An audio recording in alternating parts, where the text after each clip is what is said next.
3, 2, 1.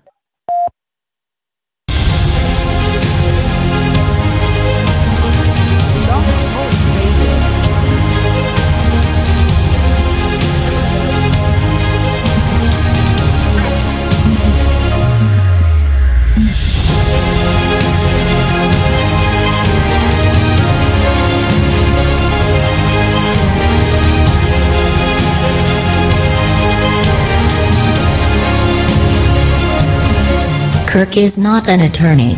This is not legal advice. This is to be considered for educational purposes only.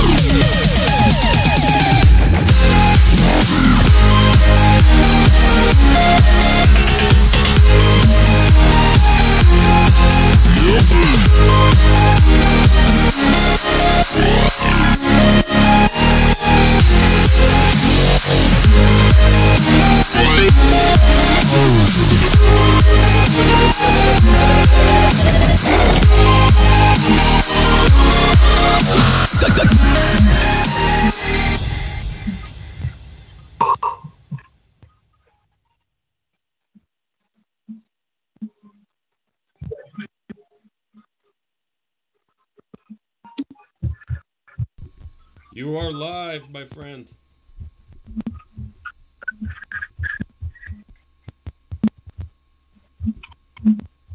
Good evening, folks. Here off dummies.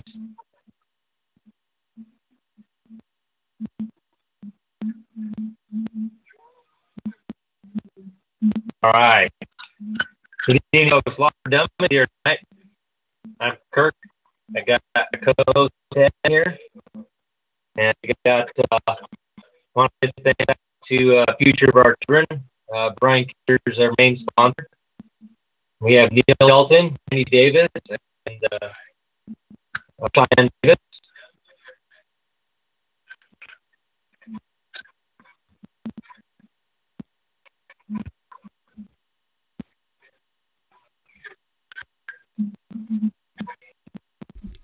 We're picking up some. But it'll be actually on the feed today, and try to keep up with some of that. And if you want to end the show with your questions,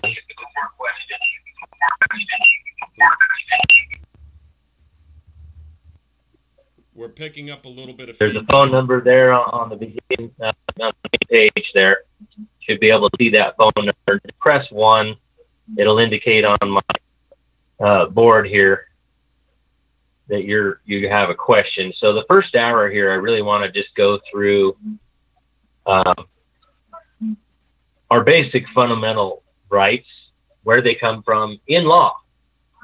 When we talk about rights and the claim and exercise of a right, first of all, you need to know what that right really is and how to exercise that right, because the claim and exercise of a right cannot be converted into a crime. That's Miller versus U.S. Okay, so if you're going to claim that you're going to exercise a right or exercise a right, and the example I'd like to give right off the bat is protest, because a lot of people claim that they're, well, the right to protest. I have the right to protest. We're just protesting. Well, you need to understand what that right really is, and that right really is a written declaration. Okay, standing on the street corner with a sign, that's not protesting.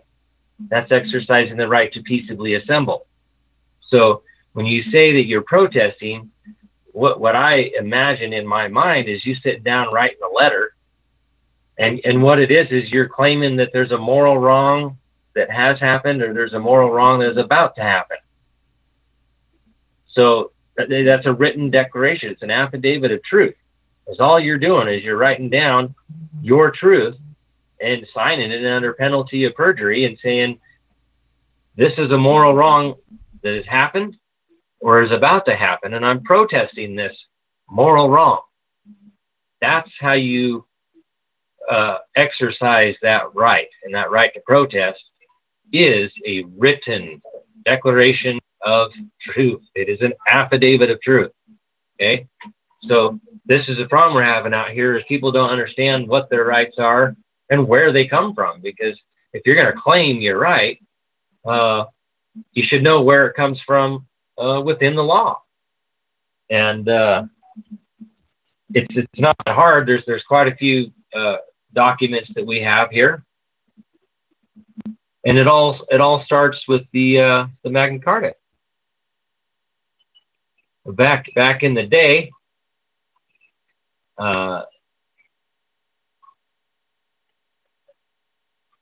Magna Carta 1215 was the first one.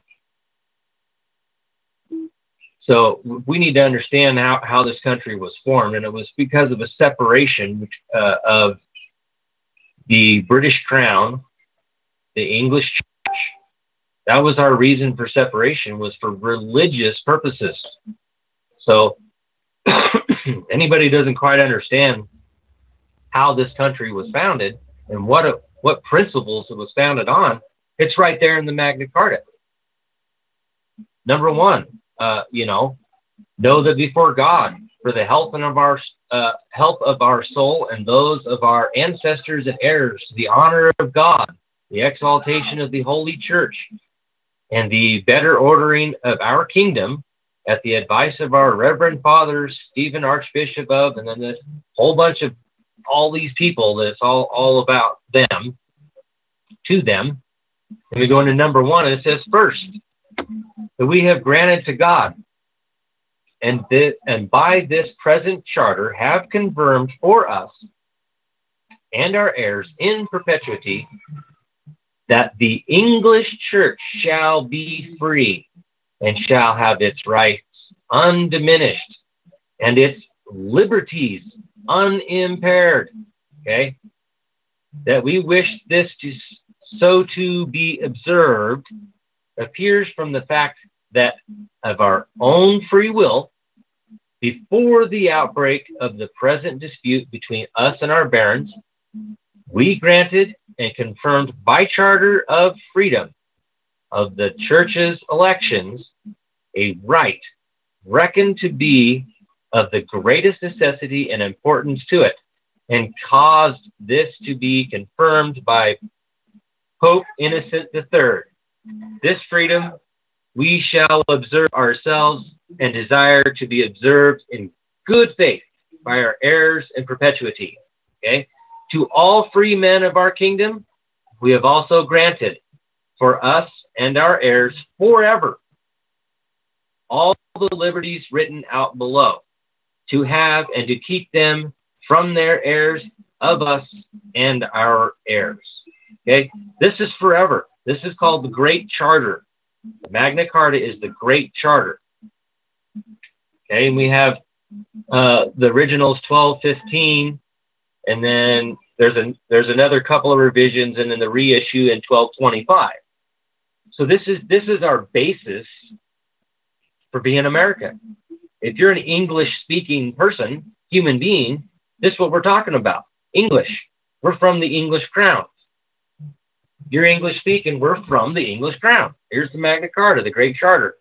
This declares our liberty. Our rights were given to God and before God, so that way no man can mess with these rights. That's the reason why it was done this way. Mostly because they were pissed off at the king from, if you read, when we read the Declaration of Independence, you'll understand all these trespasses, the treasonous acts. And we label them straight up as acts of tyrants. So a lot of those things happening today. So a few of them that are still left that are actually valid today in the Magna Carta. Number 39, no free man shall be seized or imprisoned or stripped of his rights or possessions or outlawed or exiled or deprived of his standing in any other way, nor will we proceed with force against him or send others to do so, except by the lawful judgment of his equals or by the law of the land. Okay? And this is another important one here, number 40. To no one will we sell, to no one deny or delay right or justice. Okay, in the chapter 29 of the 1225 reissue, it's reworded to say, we will sell to no man, we will not deny or defer to any man either justice or right. Okay, so for those of you that don't really quite understand that the Magna Carta is really a starting point of our rights, I'll take you to the annotated Constitution, page 1401. The right to a speedy trial may be derived from a provision of the Magna Carta, and it was a right so interpreted by Lord Coke. Okay, Lord Coke. Okay, that's number 12. That's also the footnote number 12 there. That has to do with where to go. 13 and 14. Where's 12?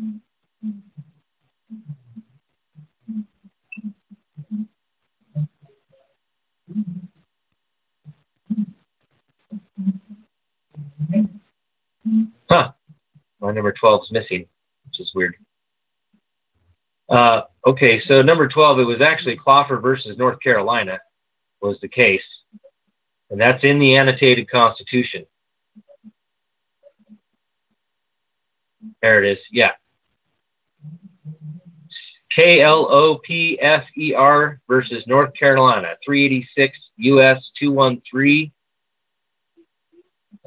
We hold that the right to a speedy trial is a fundamental as any of the rights secured by the Sixth Amendment. That right has roots at the very foundation of our English law heritage. Its first articulation in modern jurisprudence appears to have been made in the Magna Carta of 1215, wherein it was written, we will sell to no man, we will not deny or defer to any man either justice or right. Okay? But evidence of recognition of the right to speedy justice in even earlier times is found in the Aziz of Clarendon, 1166.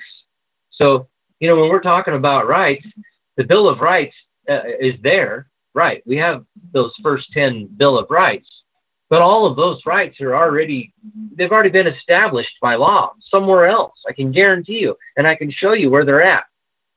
Okay? So what we have to understand is where these rights actually come from. Now, you can claim them out of the Bill of Rights, and that's what's most predominantly done today. But if you understand what happened there with James Madison writing the Constitution, because he was the actual man who drafted the Constitution, he didn't actually pen the final deal, but he wrote the Constitution. James Madison was actually a contract lawyer. Imagine that, writing a contract, because that's what the Constitution is a contract. And basically, he talks about how he argued against having, well, not necessarily argued against having a Bill of Rights. He put it out there so as to cause question. And it's like, how do you list all of the rights that we have?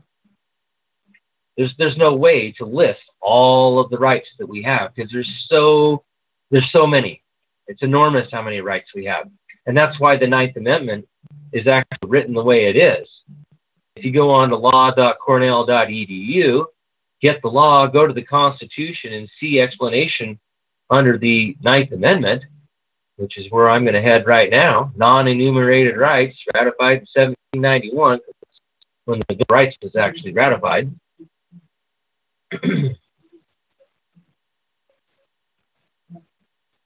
So aside from contending, this is straight out of the annotated Constitution, okay? Aside from contending that a Bill of Rights was unnecessary, the Federalists responded to those opposing ratification of the Constitution because of the lack of a Declaration of Fundamental Rights by arguing that inasmuch as it would be impossible to list all rights, it would be dangerous. Listen to this closely. It would be dangerous to list some, because there would be those who would seize on the absence of the omitted rights to assert that government was unrestrained as to those. That's the game that they're playing with us now. Is, well, they're telling us what our rights are. Instead of us educating ourselves on what those rights are and where they come from in law, and actually be able to pull up the law and go, here it is, Judge. This is what it says. Because when the law is clear and unambiguous, there's no reason to search for a meaning beyond the instrument, because this is written in the English language. We're all supposed to be able to read this. This is all common sense stuff. Okay, so when you read this stuff, here it is, Judge. This is what it says. So from there, we go back into Magna Carta. All right. So the lineage here is right here in the annotated Constitution. It says the right to a speedy trial may be derived from a provision of the Magna Carta, so interpreted by Coke. Footnote number 12. Much the same language was incorporated, page 1401, into the Virginia Declaration of Rights of 1776. Okay, that's called succession of law.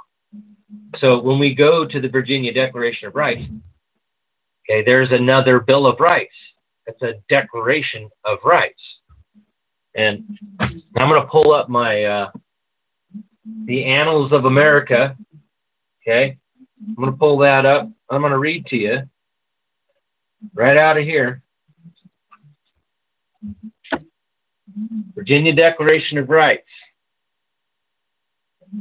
All right. The Virginia Declaration of Rights was in many ways a central document of its era. Draws upon by Jefferson for the opening paragraphs of the Declaration of Independence. Okay, it's kind of like a Bill of Rights for the Constitution. There's a Bill of Rights for the Declaration of Independence. It was widely copied by the other colonies. Why? Because it's a Bill of Rights. Became the basis of the Bill of Rights. Imagine that.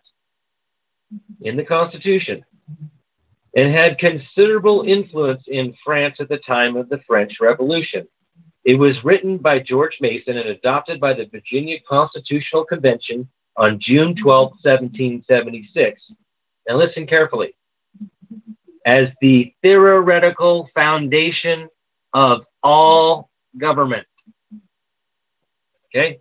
So you have to understand that the Virginia Declaration of Rights, in theory, is the foundation of our government, of all government, because we are supposed to be governed by us, we the people. We're supposed to be self-governed.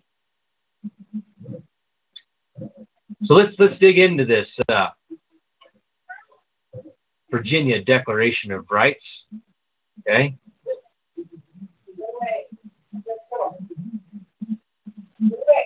Number one, that all men are by nature equally free and independent and have certain inherent rights of which when they enter into a state of society, they cannot by any compact deprive or divest their posterity, namely the enjoyment of life and liberty with the means of acquiring and possessing property and pursuing and obtaining happiness and safety.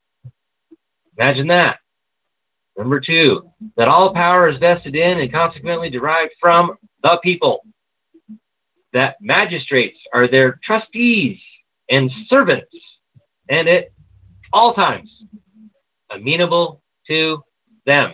They are amenable to the people, us. Okay? They're the public servant. We're their masters. That government is or ought to be, this is number three, that government is or ought to be instituted for the common benefit, protection, and security of the people, nation, or community, of all the various modes and forms of government that is best, which is capable of producing the greatest degree of happiness and safety, and is most effectually secured against the danger of maladministration, and that whenever any government shall be found inadequate or contrary to these purposes, a majority of the community hath an indubitable, unalienable, and indefeasible right to reform, alter, or abolish it in such a manner as shall be judged most conducive to the public weal. And it's weal, kind of like will, but it's wheel, because that's kind of how they talked back then. That's Old English. Okay. Number 4, that no man or set of men are entitled to exclusive or separate emoluments or privileges from the community, but in consideration of public services, okay, which, not being descendable, neither ought the offices of magistrate, legislator, or judge be hereditary.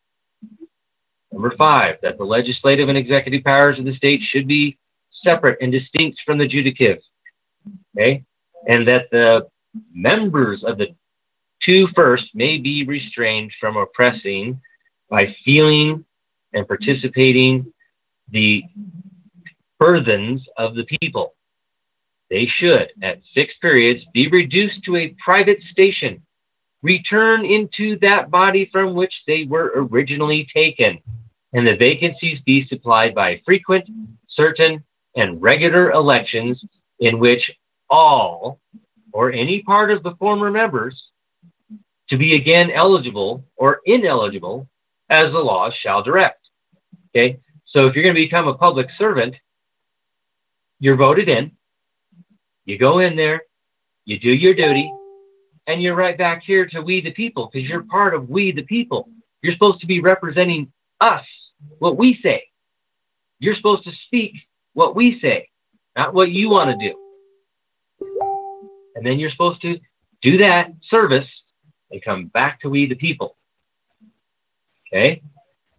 Number 6, that elections of members to serve as representatives of the people in assembly ought to be free, and that all men having sufficient evidence and permanent common interest with an attachment to the community have the right of suffrage and cannot be taxed or deprived of their property for public use without their own consent or that of their representatives so elected, nor bound by any law to which they have not, in like manner, assented for the public good. So this is part of due process of law. If it has gone to court or gone through proper procedure, and you don't consent, too bad. That's the way the law reads. That's why we're a republic, by consent only. We don't consent, it don't happen. And we're not a democracy, so it can't be put to a vote. Number 7, that all power of suspending laws or the execution of laws by any authority without consent of the representatives of the people is injurious to their rights and not be exercised. Okay. Number 8, that in all capital or criminal prosecutions, a man hath the right to demand the cause and nature of his accusation, to be confronted with the accusers and witnesses, to call for evidence in his favor, and to a speedy trial. There it is, from the Magna Carta to this number 8 right here.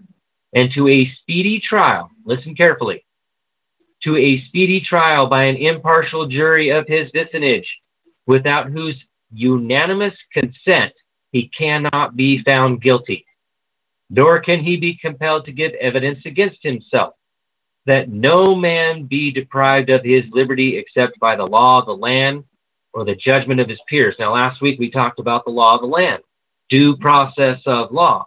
What does the law say? Your due process clauses are going to be in your state constitution. Okay? And what's not in the state constitution is going to be in the United States Constitution, Bill of Rights. But if anything in the Constitution or laws of the state to the contrary are notwithstanding in law, that's Article 6, Clause 2. Okay, so if there's anything in the Constitution that's in violation of the supreme law of the land, it's notwithstanding. If there's anything in the state laws that are in violation of the supreme law of the land, it is notwithstanding in law. And Marbury versus Madison 5 U.S. 137 backs all of that up. Read that case. It's a hard read, but I'll tell you, you get through it, you read it, you comprehend what's actually going on there, and it's anything that comes in conflict with the supreme law of the land is null and void from its inception, not the day you go to court and brand it as unconstitutional. Okay? So if you know what your rights are and you're claiming your rights, and somebody's trying to tell you, well, This statute says, this rule says, this regulation says, you know what? The law says different. And that's in conflict with the law. Therefore, you're done. It's null and void. And if you try to use it against me, that's fraud. We're going to court. Okay? Number 9, that excessive bail ought not be required, nor excessive fines imposed, nor cruel and unusual punishments inflicted. Number 10, the general warrants, whereby any officer or messenger may be commanded to search suspected places without evidence of a fact committed, or to seize any person or persons not named, or whose offense is not particularly described and supported by evidence, are grievous and oppressive and ought not to be granted. In other words, you got to have an affidavit there, signed under penalty of perjury. That's due process of law. Talked about that last week. Okay? Number 11. This is where it starts getting good. That in controversies respecting property in suits between man and man, the ancient trial by jury is preferable to any other and ought to be held sacred. Sacred. Our right to a trial by jury is a sacred right. It is to be held as sacred. All right. Number 12. That the freedom of the press is one of the greatest bulwarks of liberty and can never be restrained but by despotic governments. Imagine that. Freedom of the press. Nothing but despotic government. Ring a bell. Number 13, that a well-regulated militia composed of the body of the people trained to arms is the proper, natural, and safe defense of a free state, that standing armies in time of peace should be avoided as dangerous to liberty. Standing armies. What are standing armies? That's any army out there. And I'm going to call it municipal police, FBI, CIA. Those are all standing armies. They're unlawful. They're outside of our form of government. Even the Constitution specifically says no standing armies will be supported for longer than 2 years. Okay? How long has your local municipal police been operating outside of the law? Because we have the right to defend our life, our liberty, our property with arms. Right there. That a well-regulated militia composed of the body of the people. And I can take you right into Idaho statutes and show you exactly how the militia is broke down. You have the military. This is all militia because the militia comes from the body of the people. Because remember, we're self-governed. We don't have a higher power. We are the power. All political power is inherent in the people. Okay? So right there, that a well-regulated militia composed of the body of the people trained to arms is the proper, natural, and safe defense of a free state. That standing armies in time of peace should be avoided as dangerous to liberty. Can't get any clearer than that. So you have our military from the state that's under the federal government control. Okay. Then you have your militia that's on call from the governor through the sheriffs. Okay. Then you have the unorganized militia, which is everybody from the age of 18 to 64. You're automatically in the militia. I don't know if you knew that or not, but you are. That's what the law says. Because, again, we're self-governed here, guys. We're the ones that are supposed to protect our life, our liberty, and our property. Every single one of us. Number 14, that the people have a right to uniform government, and therefore that no government separate from or independent of the government of Virginia ought to be erected or established within the limits thereof. Obviously, that's not going to apply to everywhere because, well, our government is outside of Virginia now. But you got to remember, this is from 1776, before the Declaration of Independence. This is how things were starting to be set up in our country. Virginia was the go-to state. Okay, the largest state out of the 13 states, 13 colonies. Virginia is the largest one. I double-checked that. It is. And Virginia also had the first constitution, which, again, most of the other states adopted it as it was written, the way it is.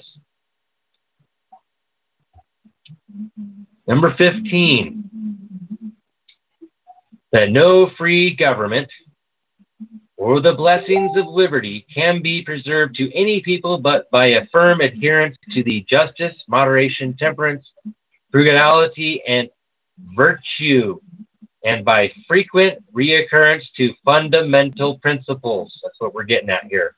These are fundamental principles of law. Rights are law. This is dictating right here. This is the theory of government, of all government. At least in the free people, free English-speaking people, this is the theory behind government. This is it. Okay, and I know this right here, this is where things kind of just puts it out there, right here. That religion, or the duty which we owe to our Creator, and the manner of discharging it can be directed by reason and conviction, not by force or violence, and therefore all men are equally entitled to the free exercise of religion according to the dictates of conscience, and that it is the mutual duty of all to practice Christian forbearance, love, and charity towards each other. Can't get any plainer than that. This country was founded on Christianity. Whether you like it or not, there it is. And not only that, every single one of these documents, clear back to the Magna Carta, is all signed in the year of our Lord. Okay? Magna Carta, separation of the Roman Catholic Church. That's what the separation was.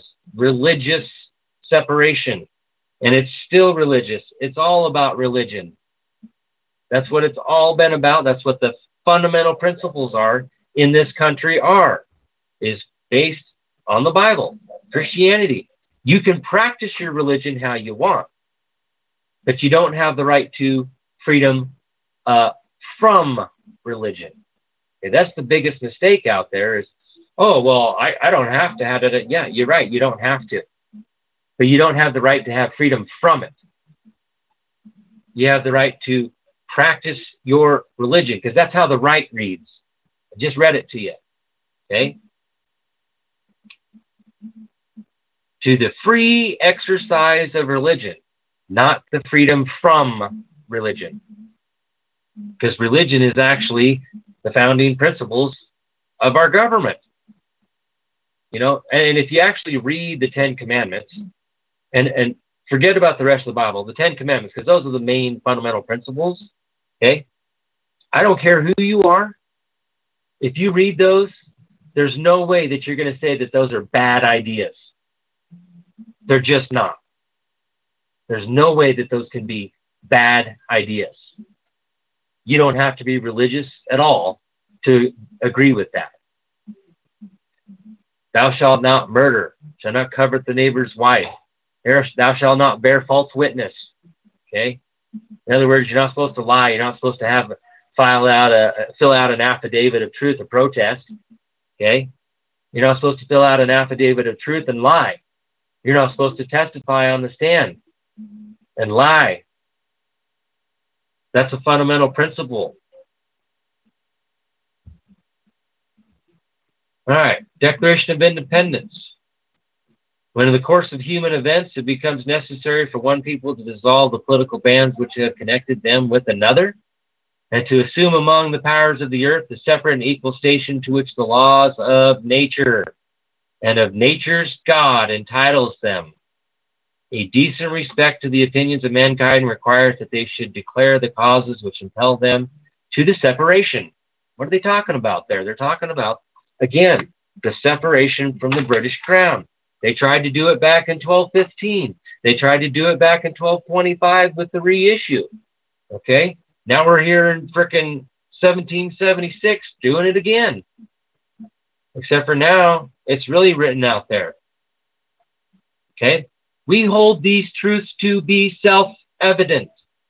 self-evident, common sense, folks, that all men are created equal, that they are endowed by their Creator with certain unalienable rights. And it's unalienable, not unalienable. It's unalienable rights, which means you cannot place a lien upon those rights. It cannot be converted into a privilege, licensed, and attached fees to it. And among these are life, liberty, and the pursuit of happiness. Imagine that. Virginia Declaration of Rights is the same exact thing. But see, this is the Declaration of Independence declaring our independence from the British Crown. And the reasons why. There's a whole list of the reasons why.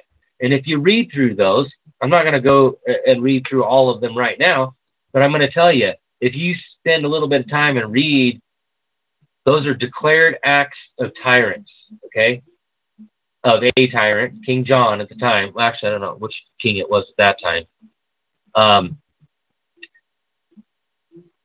We're declaring our independence from that. And if you read those and look at what's going on today, you'll see some of the very, very similar things, exactly the same things happening today that we already declared our independence from.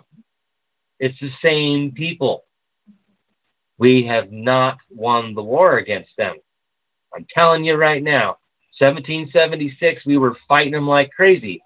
You know that most all of the signers from the Declaration of Independence, they were murdered. They were raped. They were beaten, murdered, burnt their houses down, burnt their farms, burnt their animals, stole their fortunes.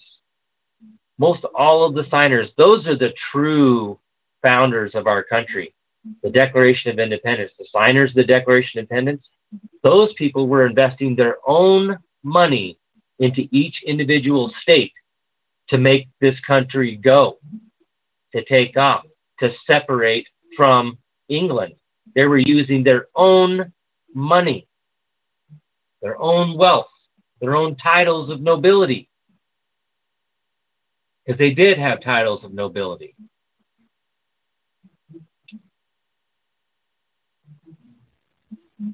All right, so we declared our independence from that. And this is supposed to be self-evident that all men are created equal. And we are endowed by our Creator with certain unalienable rights. Right? Some of those unalienable rights were there in the Declaration of Independence, or Virginia Declaration of Rights.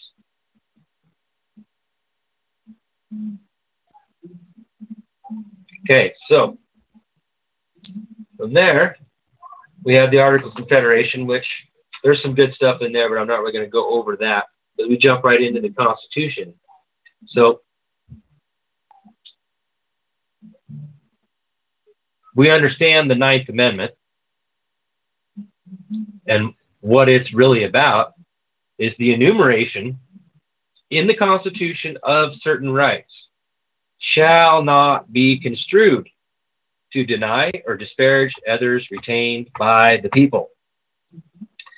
We have a lot of rights that are retained by the people.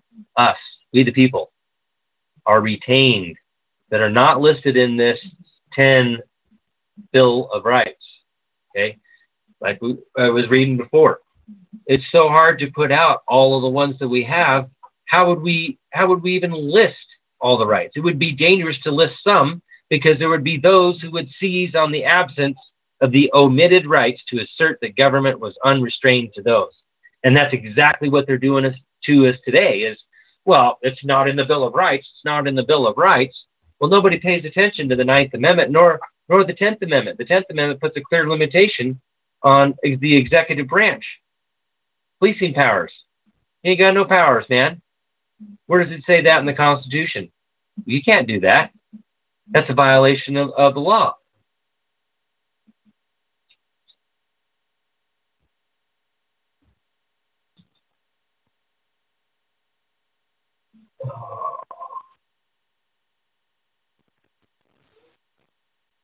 We have a caller on Zoom, huh? Yeah, I put the the Zoom number out there, and there's already somebody waiting to talk to you. So I just wanted to let you know. Oh, hold on. Right. But you'll be taking calls at the The top Bill of of the hour, Rights correct? intended to be as sovereign and sacred as unalienable. Oh, yes. See, that's the thing is the Bill of Rights there. What we're talking about is it's another set of rights. And the thing is we didn't really need a Bill of Rights because at that time, 1776, again, all of our rights were self-evident. We knew what they were. Our understood what our rights were, and they understood what religious liberty was, and the right to due process. They understood all that. In 1776, clear back to 1166, okay, we understood due process. These are fundamental human being rights. This is a process that is due to you as a human being. Because how religion works. Treat others as you'd like to be treated. That's a principle. That's a fundamental principle. Christian, treat others as you would like to be treated. So I tell you right now, I want somebody to come grab me without cause, throw me into the back, cuff me and throw me back in the car and throw me into a jail cell without cause. You better have a reason why I'm doing that. And through due process law for them, you better have a warrant. Because that's what law is. Been doing it different than for quite some time in the last, I was told, was 95 years. Well, that's the way we've been doing it for the last 95 years. I'm sorry, that's not what the law of the land says. So that's a violation of my due process of rights. Okay? Substantive rights. Substantive due process. These are fundamental rights.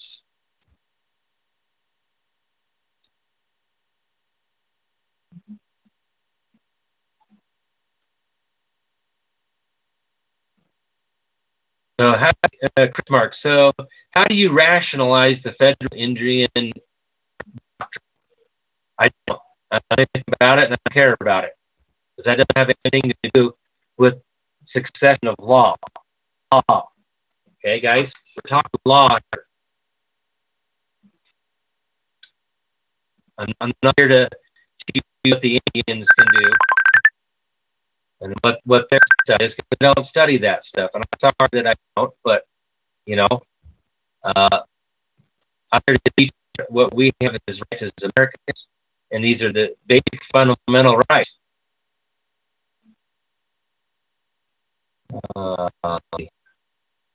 When he says corpus delicti, that's corpus delicti, that's body of the crime.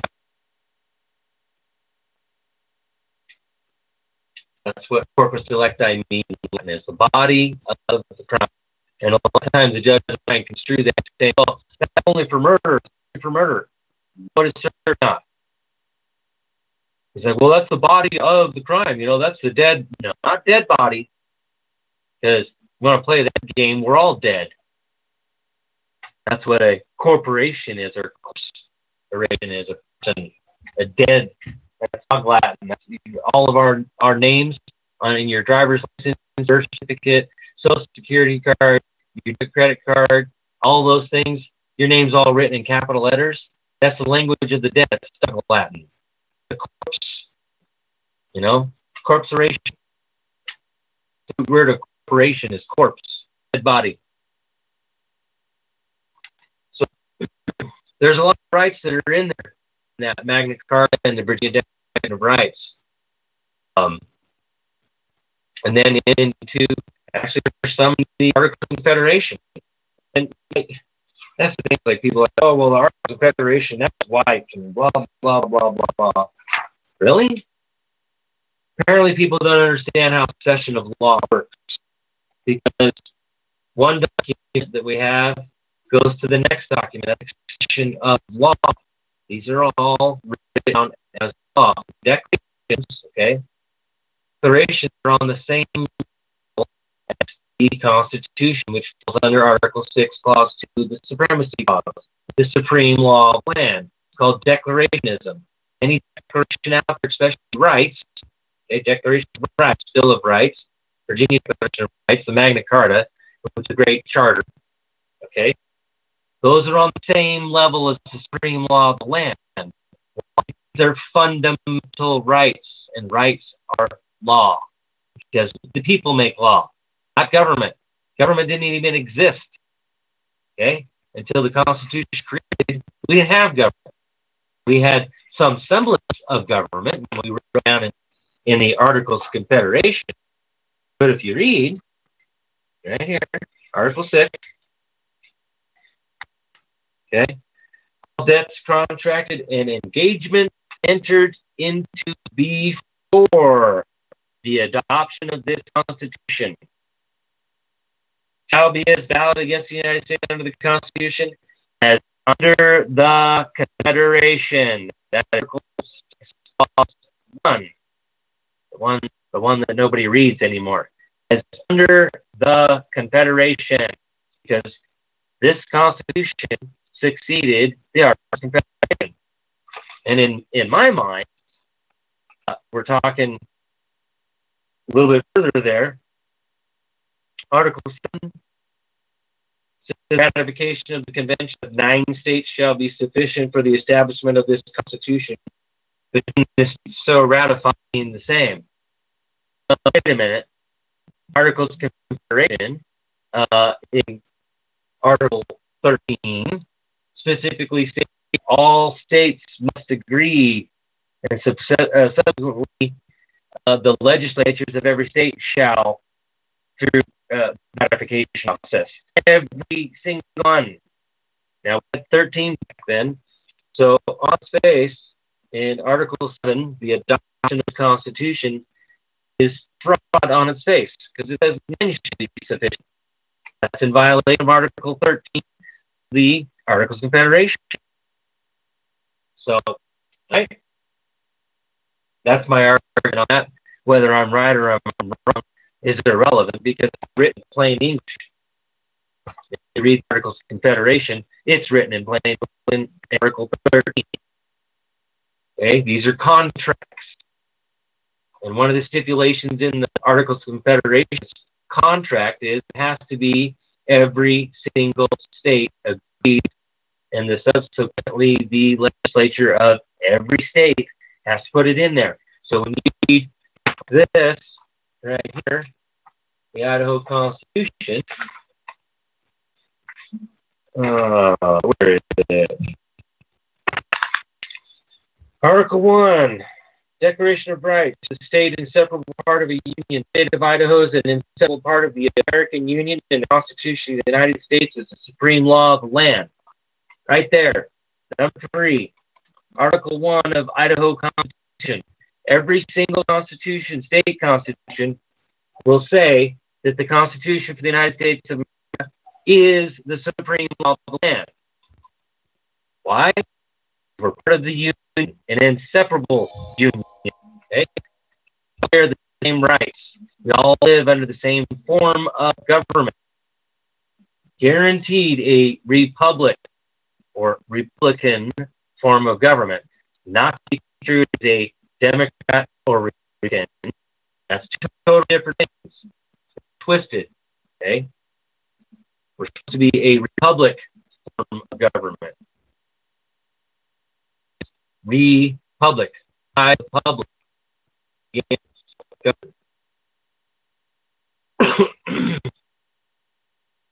All right. So, on here, a lot of the family law type stuff. So, I was going to read from our Idaho statute. If my computer wants to work. Here I am. Let's see.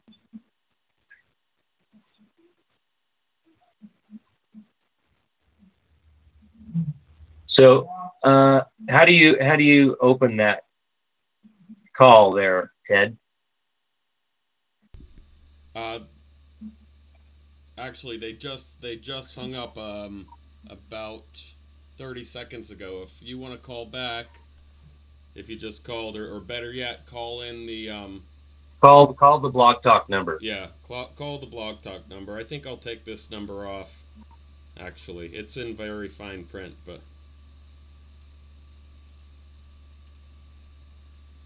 if you call in on Zoom, you won't be able to hear on Blog Talk. But if you wanted to come on camera, that might be worth it to have. Right, yeah. Wonder if it was Jay calling back in. It would. I think it would have come up as Jay on my end, but I'm not sure. Right, that's true. Okay, so I'm in the Idaho Code, which is supposed to codify the law, because statutes, codes, rules, regulations, they're not law. Okay, and I have case law on that. I can show it to you. Statutes are found in the code, which they are to codify or codify the law. The law. So I'm going to post this right here. You can read it along with me. And this is your rights. Okay?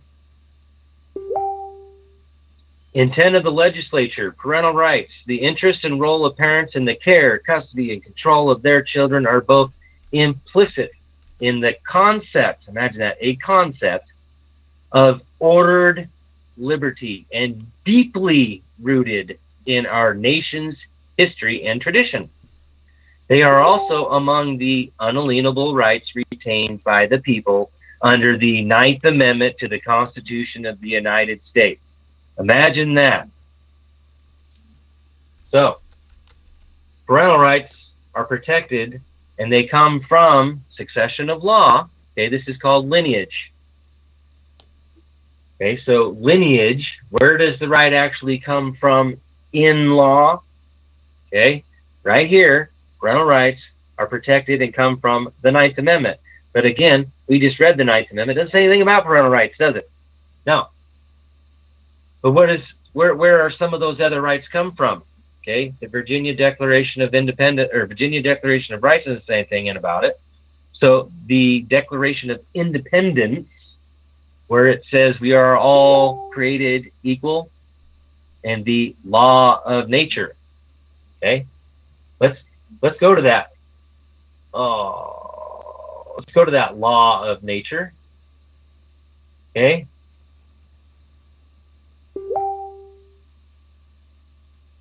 Come on. Okay, this is constitution.org. This is the Beauvair's Law Dictionary. Okay, from 1856. I'm pretty good at math, but 1856 comes after 1776. Okay, it comes after 1787, which is the Constitution was there. It comes after 1791 when the Bill of Rights was signed. Okay. The Bill of Rights, I believe, was actually even ratified the Bill of Rights in 1933 or 1930. Look that one up. That's kind of a funny thing. So when we look at the law of nature, the law of nature is that which God, the sovereign of the universe, has prescribed to all men, not by any formal promulgation, but by the internal dictate of reason alone. Okay? It is discovered by a just consideration of the agreeableness or disagreeableness of human actions, okay, to the nature of man, and it comprehends all the duties which we owe to either the supreme being, to ourselves or to our neighbors, as reverence to God, okay, self-defense, temperance, honor to our parents, benevolence to all, a strict adherence to our engagements, gratitude, and the like. Okay? That sound right? Number 2, the primitive laws of nature may be reduced to 6, namely, okay, we're going to list all 6 here. 1, comparative sagacity or reason. Okay. Number 2, self-love. Number 3, the attraction of the sexes to each other. Number 4, this tenderness of parents towards their children. That's from the law of nature. That's number 4. Okay. Number 5, the religious sentiment. 6, social ability. Okay, so 3, 1. This actually breaks all 6 parts down. So part 1. When man is properly organized, he is able to discover moral good from moral evil. And the study of man proves that man is not only an intelligent, but a free being. Okay? We are free beings. And he is therefore responsible for his actions. The judgment we form of our good actions produces happiness. Imagine that. On the contrary, the judgment we form from our bad actions produces unhappiness. Okay? So you should be able to tell in your internal dictate of your mind there, your conscience, common sense here, your actions, does it produce happiness or does it produce unhappiness? That's back to that black and white. It's either morally good or it's morally evil. There's no in between. It's either right or it's wrong, morally, ethically. Okay? In accordance with the law. It's all here. You just got to read it. Okay, number 2. Every animated being is impelled by nature to his own preservation, to defend his life and body from injuries, to shun what may be hurtful, and to provide all things requisite to his existence. Hence the duty to watch over his own preservation. Suicide and dueling are therefore contrary to this law, and man cannot mutilate himself. Transgender bullcrap. Right there. A man cannot mutilate himself, nor renounce his liberty. Okay? This is the law of nature. We are creations of God. That's what we believe here in this country. That's what the law says in this country. That's how it was founding. These are fundamental principles of law in this country. That's the way it is. That's the way it's written in the law. Not my opinion. Sorry. If you don't agree with that, too bad. There it is. I just read it to you. I'm not responsible for your comprehension.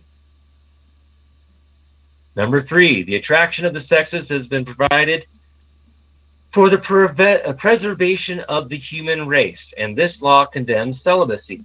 Woohoo! Oh. The end of marriage proves that polygamy and polyandry are contrary to the law of nature. Hence it follows that the husband and wife have a mutual and exclusive right over each other. Now, this word starts getting good here too.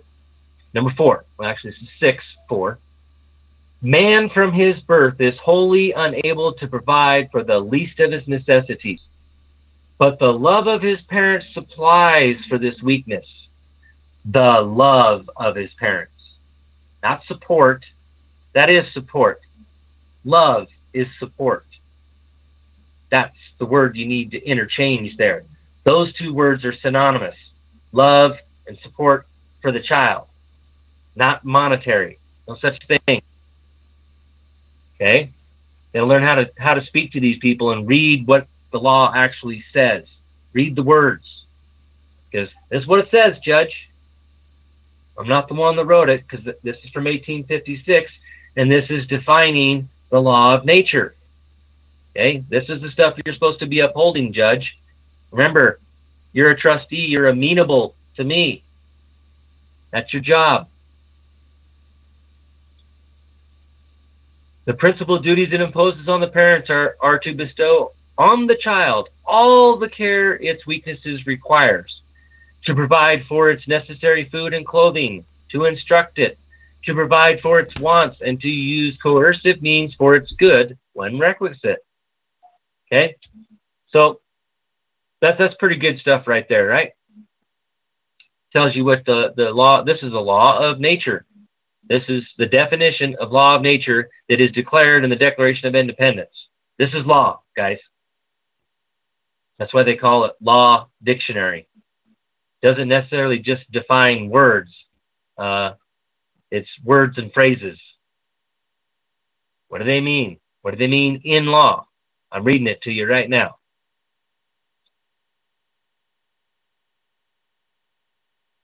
All right, let me see if we got that. Nope, nobody called in. So let's go back to rights, because that's where we're talking about rights, okay? And we'll allow. So this is where it defines rights, limits government.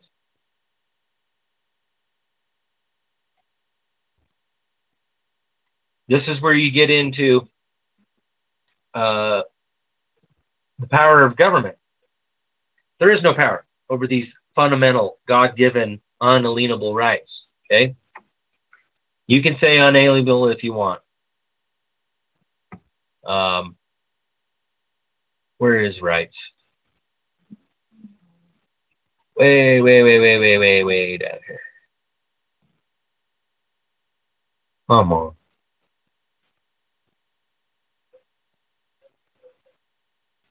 Come on. Guess I should have had this already pulled up. This is always a hard one to find.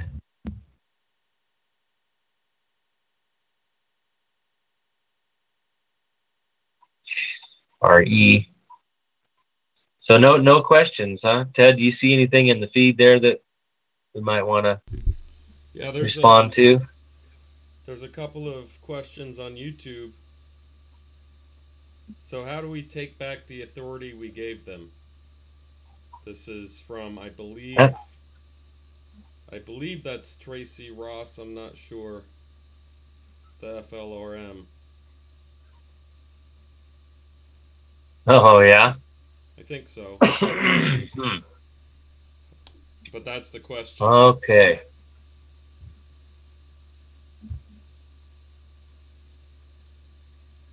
Well, that's for another show. Okay. So, or maybe later here in a little bit. So, I found my rights here. This is in Beauvair's Law Dictionary from 1856. Okay, the word right. This word is used in various senses. Number one, sometimes it signifies a law. It's like what I was trying to tell you before. Rights are law because we the people make law. The Virginia Declaration of Rights, the Magna Carta, the Declaration of Independence, okay, the Bill of Rights. That's all law. Constitutions, those are law. Okay, state constitution and our supreme law, the Constitution of the United States of America, that's law. Statutes, rules, regulations, policies, administrative rules, policies, none of that's law. None of it.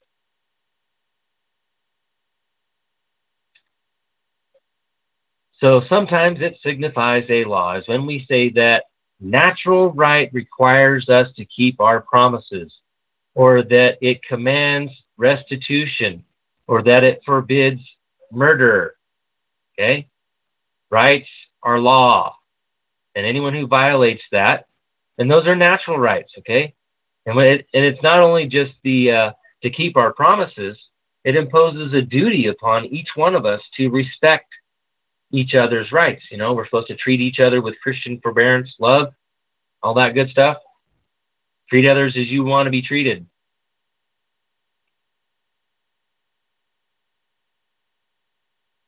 I want to go down, I think it's number 6. Yes, number 6 under rights.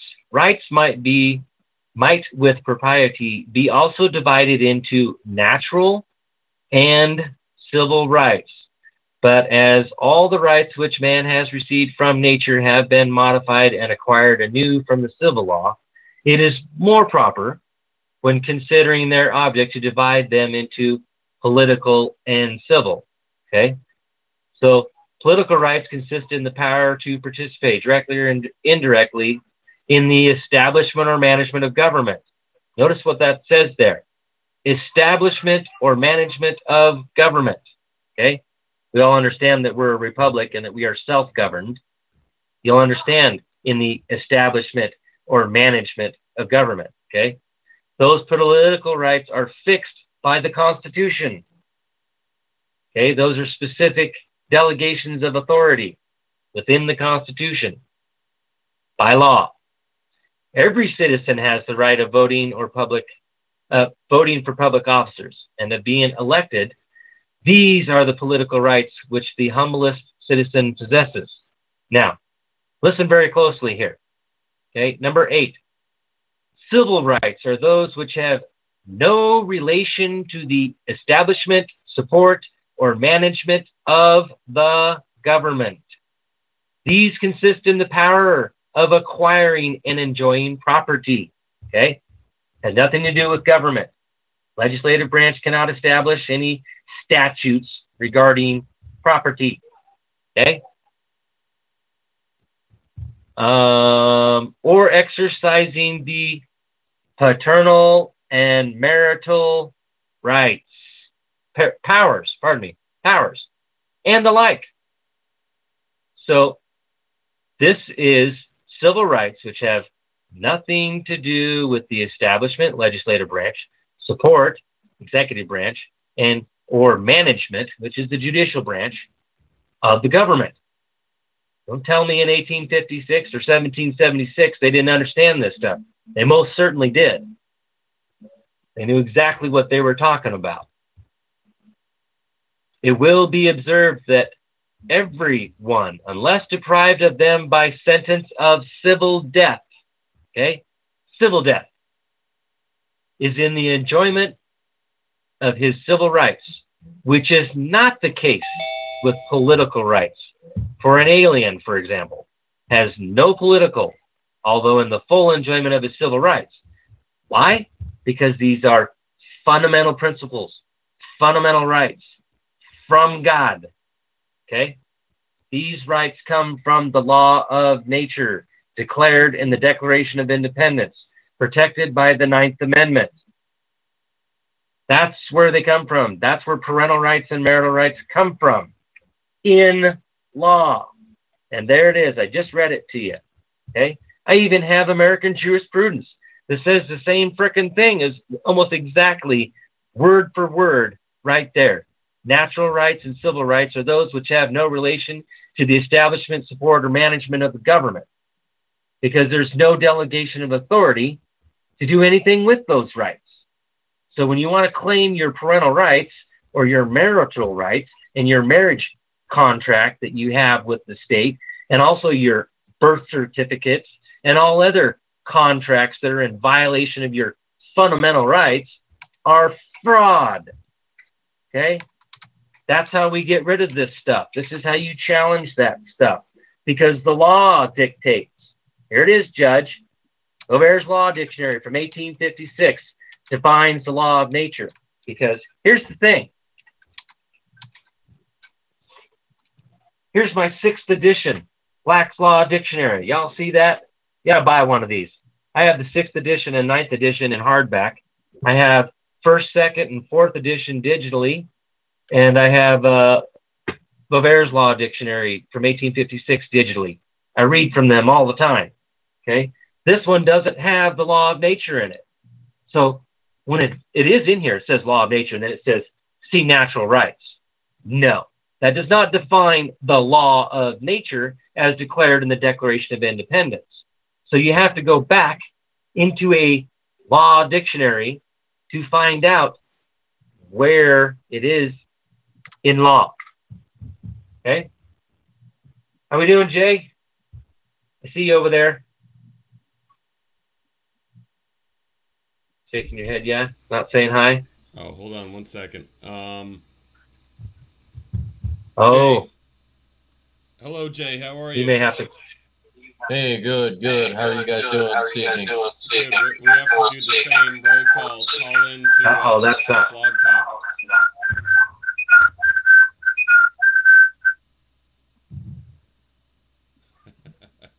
Yeah, he'll have Like to a call lot in of through Blog Talk. background. I have no idea what's going on.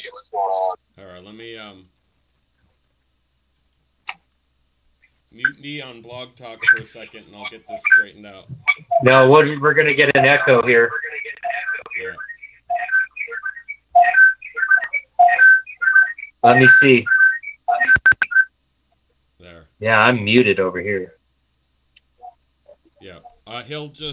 He'll figure it out in a second. He just has to call into Blog Talk instead of Zoom. That's the problem.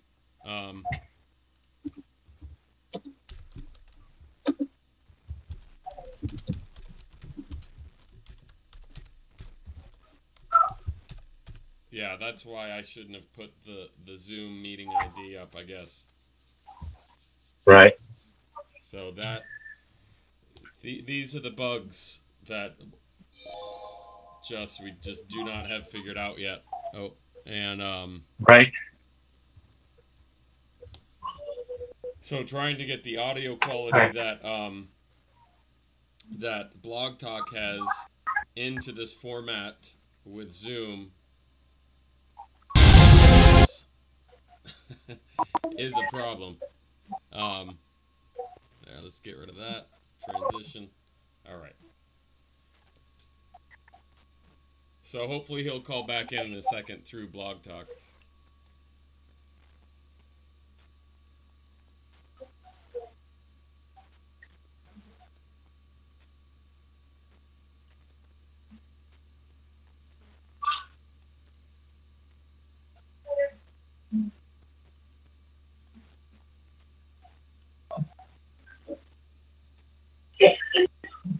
You good?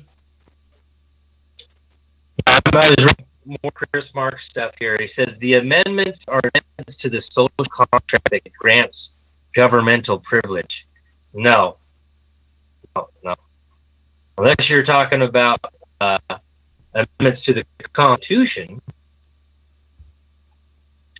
right? But rights dictate, law dictates, and there are no Let me interrupt you for 1 delegated second, authority for fundamental rights. if you don't mind. There's something. The argument. Your audio is a little choppy. That means your CPU is built. It's building up in such a way the audio is overlapping. Is there a window or something you could shut to cut down on what the computer is? Yeah, I just cut the feed on that. Okay. There, it sounds clearer now. See if that helps. Cool. So maybe Chris Marks, you can call in if you're listening. If you feel like it.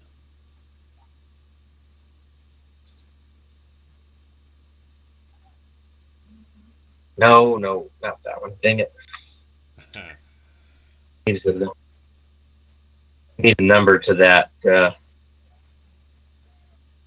Oh, the number to. I'm surprised he doesn't have that. The Blog Talk number to your show is right on the screen. Yeah.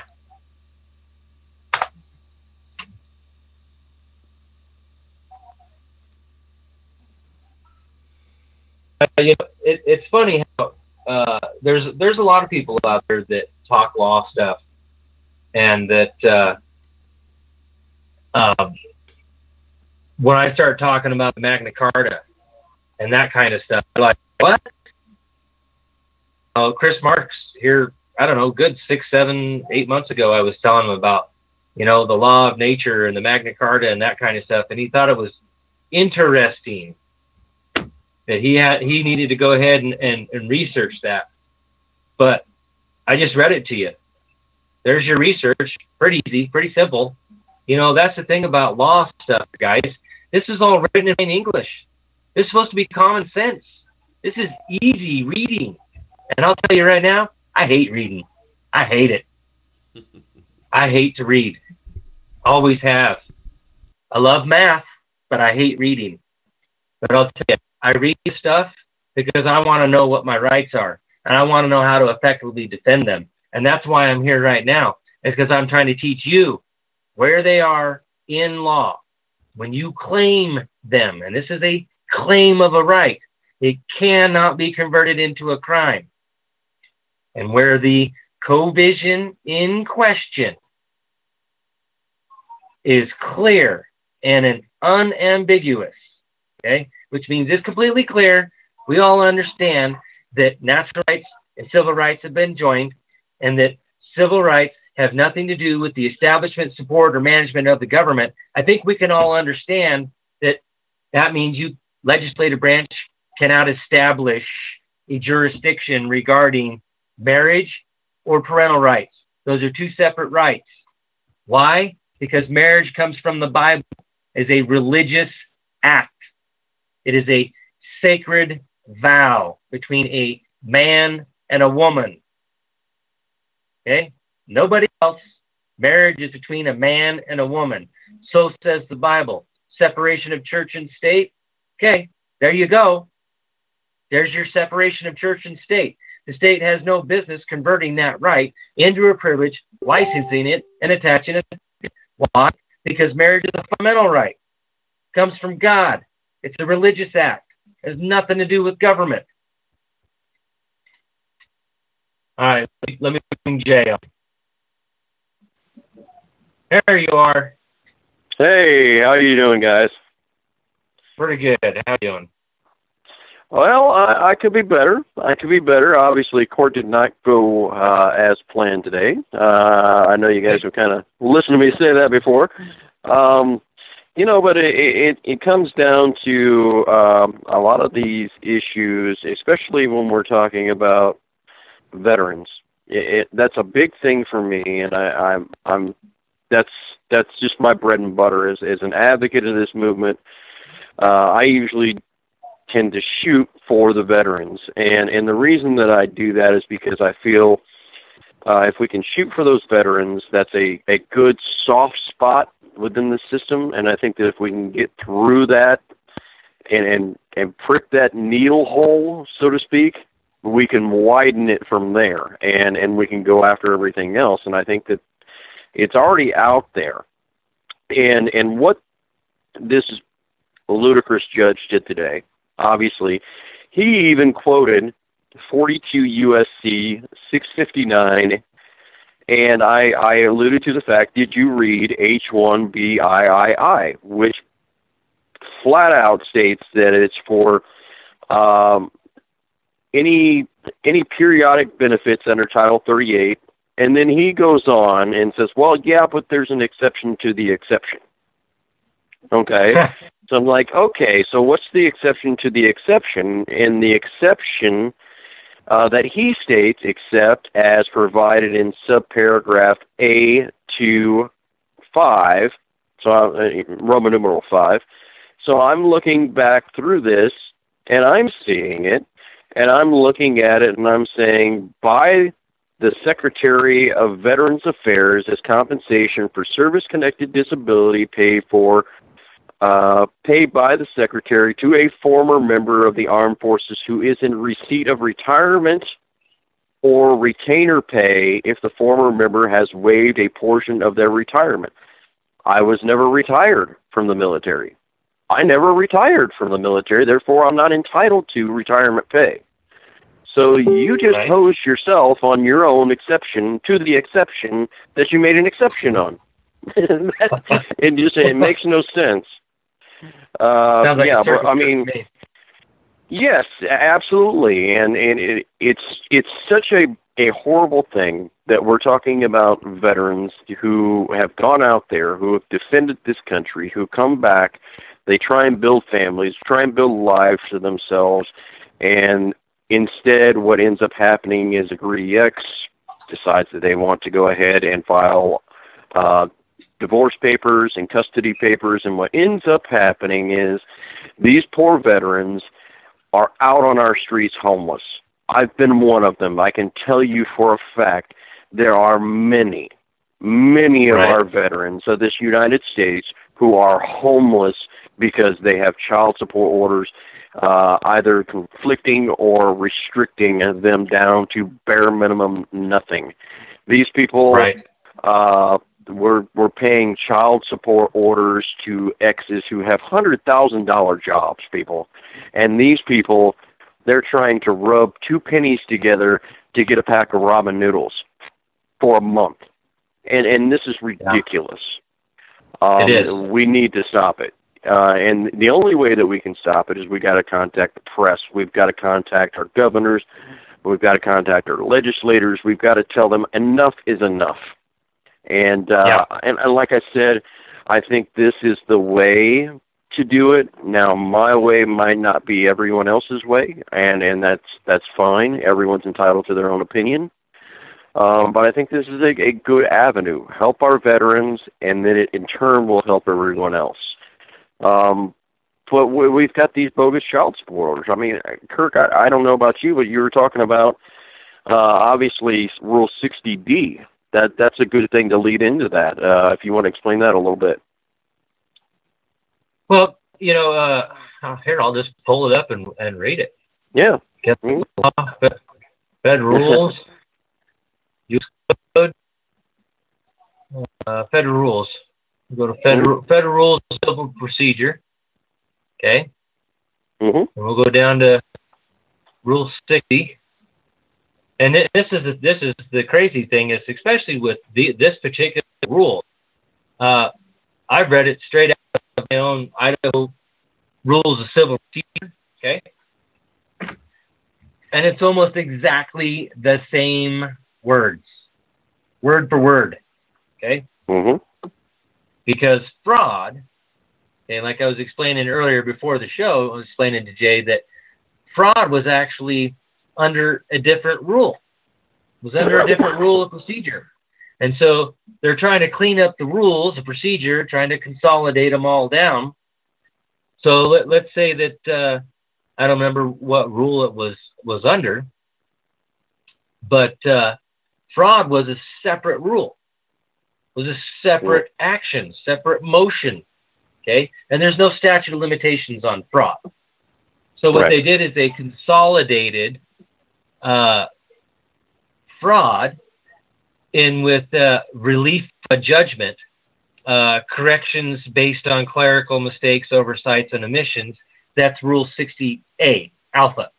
Okay. Mm-hmm. And then B are your grounds for relief. Okay. Mm-hmm.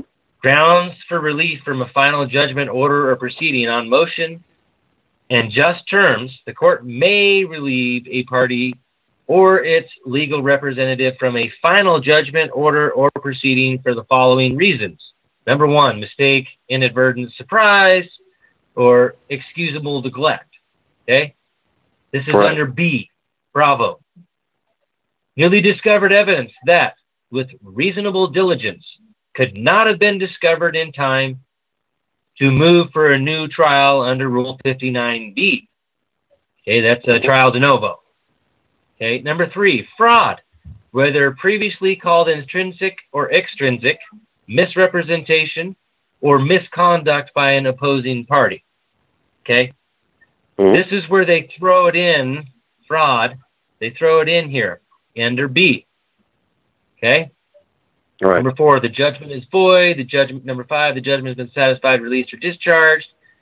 It is based on an earlier judgment that has been reversed or vacated, or applying it prospectively is no longer equitable. Or 6, any other reason that justifies relief. Any other reason that justifies relief. Okay. C, Charlie. Number 1, timing. A motion under Rule 60B must be made within a reasonable time and for reasons 1, 2, and 3, 3 being fraud, no more than a year after the entry of the judgment or order or the date of proceeding. See, this is the problem when they moved fraud from its own separate rule as an independent action, which I'm going to get to here under D, Delta. Mm-hmm. Okay? That's what happened is it got convoluted and it got mixed in with errors and mistakes and clerical mistakes and surprise. No, fraud is not a surprise. It's not a mistake. It's willful fraud. Okay? Right. Attempting to defraud you of your rights, your due process. Mm-hmm. Okay? But we go under D for Delta. Other powers to grant relief. Okay? This rule does not limit a court's power to 1, entertain an independent action to relieve a party from a judgment, order, or proceeding. Right there. Independent action. Okay? Number 2, grant relief under 28 U.S.C. Section 1655 to a defendant who is not personally notified of the action. That's insufficiency of process. Or, number 3, set aside a judgment for fraud on the court. Exactly. No statute of limitations. Okay? But then I scroll down here. Then it talks about notes of advisory committee on rules, 1937, 1936. This is where I read, where it talks about how the rules were coupled with the reservation of Rule 60B, blah, blah, blah, blah, blah, how it was all put together. It used to be on its own, and now it's consolidated into 60. Okay? 60B, 60B, 60B. But then you get down here a little bit further, and it talks about how that can go. Okay? Right. The language of Rule 60 has been amended as part of the general restyling of the civil rules to make them more easily understood and to make style and terminology consistent throughout the rules. These changes are intended to be stylistic only. Okay? That's committee notes on Rules 2007 amendments. So, under an independent action, meaning this is a whole brand new cause of action. So, when you're going through your cases and you are responding to a petition in fraud, you can claim the fraud right there, and you can have it lack of jurisdiction for fraud. You can have it dismissed for fraud under jurisdictional issues. Okay, this is fraud upon the court, Your Honor. This doesn't go anywhere because there's no jurisdiction to your fraud on the court. So at that time, fraud is under jurisdiction. But let's say you've got an order. Let's say you've got a judgment against you, but it was brought upon by fraud. Okay? Right. So, like, for me, or for people like me who've never been married, we didn't go seek this marriage contract. Okay? We didn't seek to join this jurisdiction. But yet they're applying the jurisdiction to me. Right. That's fraud. Yeah. That's forcing me into a contract that, first of all, on its face is fraud because we were never married. There's no contract. There's no contract that binds either one of us to this statutory jurisdiction under the contract of marriage issued by the state. Because, again, marriage is a religious act. Separation of church and state. State can't convert that right into a privilege, license, and attach a fee to it. You have case law on that as well. Sure, you're probably aware of that one, Jay. Oh, yeah. Yeah. So, as an independent action, you're going to make a motion to vacate all orders for fraud on the court. Okay. Now, you go in your state. Now, see, this is where your case is actually receiving federal funds because you're talking military benefits. I know they like to call it something else, but these are military benefits. These are benefits that are awarded awarded to veterans who have served in the military. Right. These are We're talking about we're talking about disability compensation, and compensation is definitely different than income because we're talking about compensation would be to be used to compensate the veteran for the loss of a limb, for the loss of mobility, for the loss of thinking, PTSD issues, those kind of things. Those are what VA disability compensation is for. But not only do you have this fraud, but we're talking about extended fraud because even in my case, being a disabled veteran, what we're talking about also is the court saying, not only are we committing fraud and we're taking this money, but we want you to get a job as well as a disabled person. That's involuntary servitude. Yeah, sure is.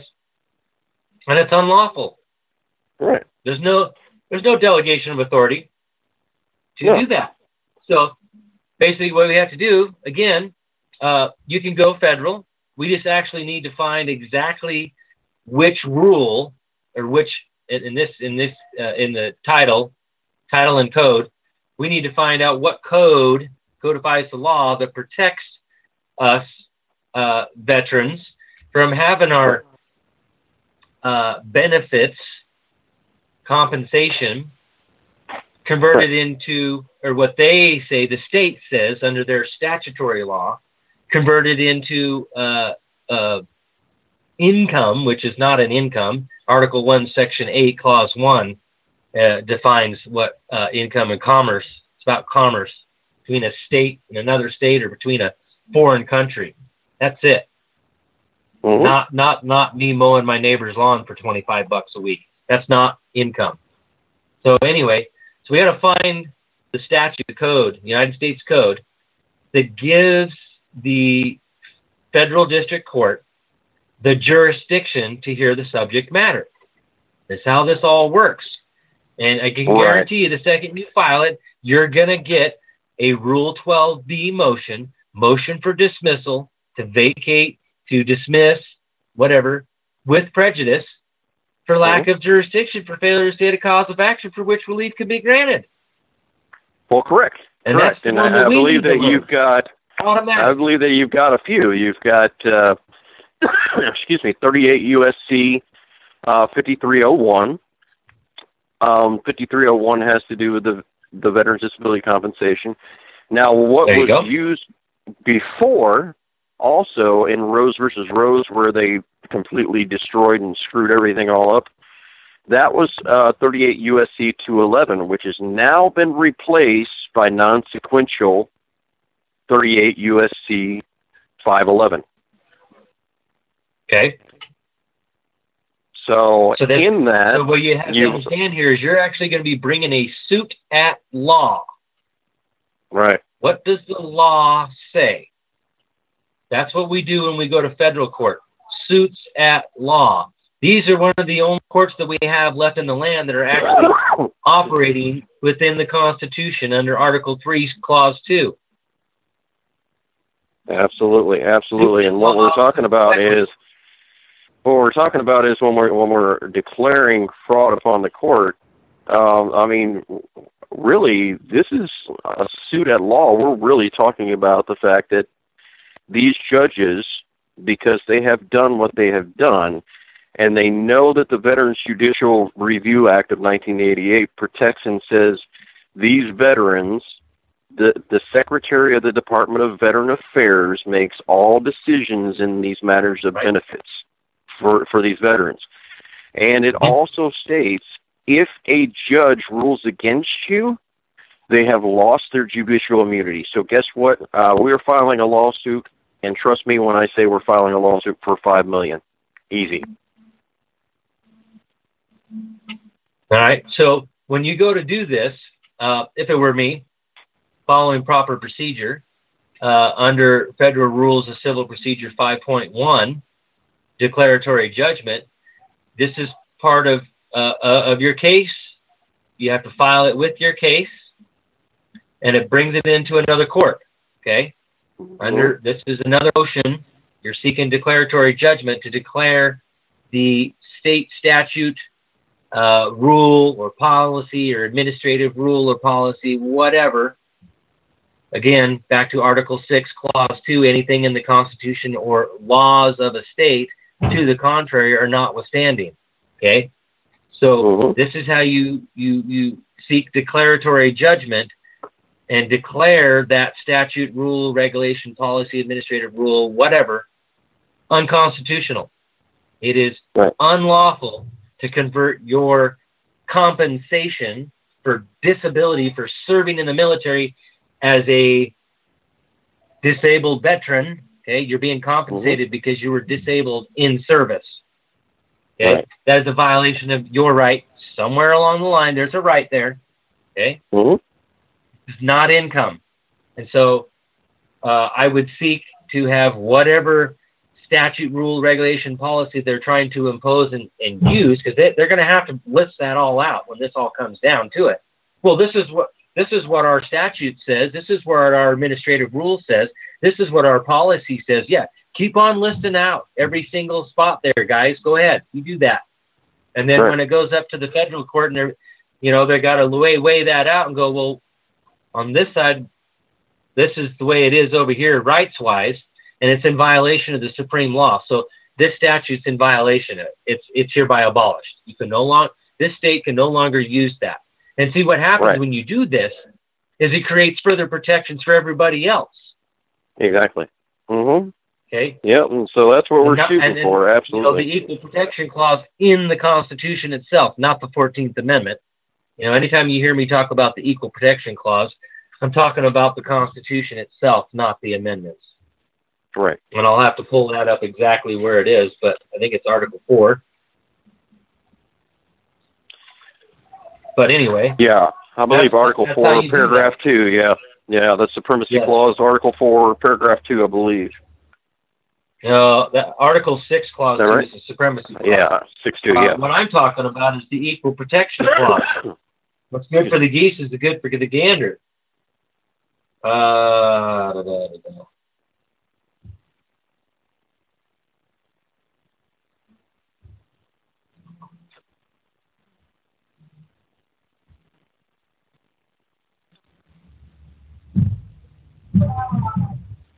want to say it was Article 4. Yeah, it is. Article 4, State and Territorial Relations. Full faith and credit records and judicial proceedings of the states. Okay? Full faith and credit shall be given in each state to the public acts, records, and judicial proceedings of every other state. And the Congress may, by general laws, prescribe the manner in which such acts, records, and proceedings shall be approved and the effect thereof. Yeah, absolutely. That is Article 4, Section 1. What's good for the geese is good for the gander. Okay, that's called judicial notice. Yep. Just like what I posted there a little bit ago, okay, where it says that parental rights are protected they're deeply rooted, and it's a fundamental, unalienable right protected by the Ninth Amendment. That statute right there is usable in every single frickin' state because of Article 4, Section 1. I hereby put this court on judicial notice that Idaho Code specifically says that parental rights come from and are protected from the Ninth Amendment. That's it. That's how you do that. Absolutely. Yeah, brother, I'm going to go ahead and get off here, but thank you very much. I appreciate your time, and we'll get back in contact with you because I'm going to get this thing going, and we're going to roll this for veterans out there. Whenever I obviously need to win my case, I will definitely roll this out and how we did it and how we accomplished it to every veteran out there so that we can fix this system. Yep, and you realize it only takes one case. Absolutely. One case. Well, I would have thought that would have come from Howell already, but unfortunately it didn't, and we'll just have to roll down that road. Right. Have you read Hale versus Hinkle? Hale versus Hinkle? No, I have not. I have not read that one. I did quote that the Howell ruling though, and I even presented the amicus curiae out of that case. I also presented the fact that it was ruled on 8-0 on the Howell ruling, and it's insane because when we went back to the exception of the rule, when we're talking about 42 U.S.C. 659 H1 BIII, when we talk about that, when it says the exception to the rule, and then it talks about waiving retirement. Well, in the Howell case, he was able to waive his retirement. And so that rule shouldn't even stand in there any longer, the exception to the exception. So, yeah. So, yeah, it's unfortunate, and really, obviously, we have judges who don't know what they're doing. They have not read even the laws. They're not familiar with them in every code, especially with veterans. And it's just unfortunate. Yeah, well, they like to stick to what they know, which is screwing the people the best that they can. Absolutely. And then your first initial court, you're not really going to get a whole lot of justice unless you're the one that's paying the attorney out the ass all the money you got, and then you might get some justice. Well, I can tell you this for a fact. Well, I can tell you my 401k plan. I had a very aggressive plan. I was with the company for 15 years with State Farm, a Fortune 500 company. So understand that when I contributed to my 401k, I was getting full company match. So I was getting, with this aggressive plan, I was right at about $495,000. That's gone. Man. $495,000 drained from attorneys, from court costs, from fees, everything. So I've spent $500,000 close to on court costs. Well, I hope you have that all itemized somewhere. Yes, it is itemized. When you file your suit, you want compensated because that's all been fraud. Mm-hmm. They brought fraud upon the court, and then it further defrauded you. Yes, absolutely. And the judge allowed it. Mm-hmm. That and the law is no excuse. Exactly, and it's cost me my job there as well with this Fortune 500 company. I was making pretty good income, $39,000 easily a year after my deductions. So I was making a pretty good decent income. But when it comes down to it, when they take your 401k, when they take your retirement, and then they force you under duress to sign your home away. They force you under duress to sign your car away.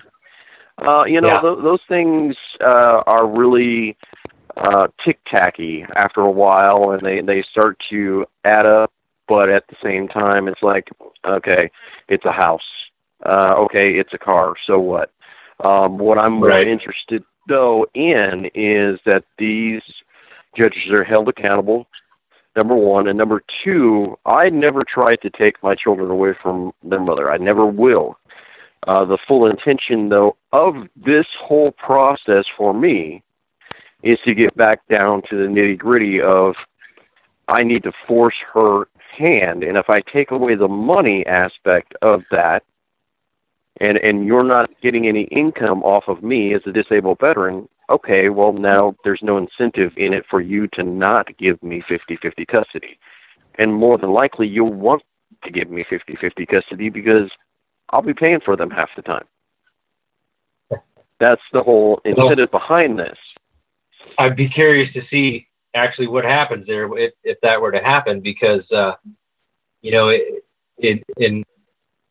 I'm just going to guess here, just kind of go out on a limb here.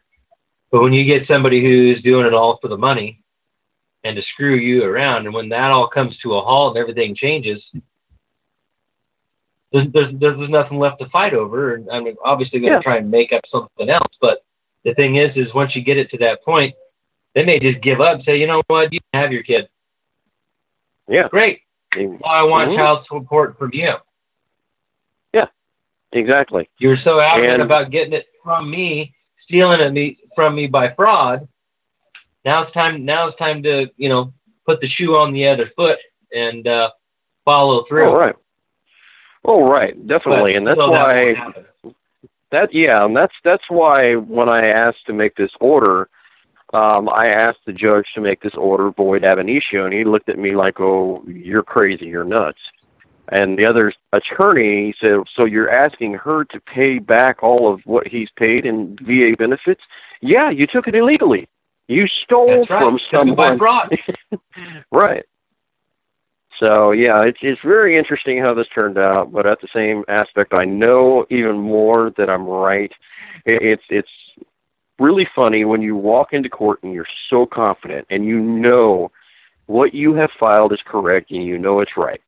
And you walk out of court and you know what you filed still was right and it was correct, but it didn't go well for you because you know that this judge just committed fraud. Yeah, it's just ridiculous. Mm-hmm. And so now, yeah, definitely we'll have to file an appeal, and definitely we'll have to go through, and that's going to be a confusing situation because do we file the appeal or do we go to the federal courts right away? And we'll have to discuss that on how we're going to go ahead and get that done because obviously we're going to need to move in a direction that gets relief as soon as possible and stops any further litigation from happening that would force me into jail. Because once you force someone into jail, it's almost game over because, you know, now you're going to run out of time, you're going to run into statutes of limitations, and that's the game they play, though. So we're just going to have to play the game better than them. There's no statute of limitations on fraud. Right, exactly. Not on fraud, yeah. Yep. But there is a statute of limitation, I believe it's 30 days in the state of Illinois on an appeal case. So that's where we got to make sure we're trying to do it and decide the right way. And that's just doing the notice of appeal. Right. Absolutely, and I think once you do your notice of appeal, the appellate court picks it up and goes, okay, here's your court dates, and then your timeline begins to file your motion, to file your brief, all that good stuff. Exactly. And those dates will really trick you up because they're odd dates too. Sometimes they're not a full month. Sometimes they're not a full 30 days. Sometimes they're 28 days. Or you have to have your final appeal in or your final brief in within 14 days or 12 days, I believe it is.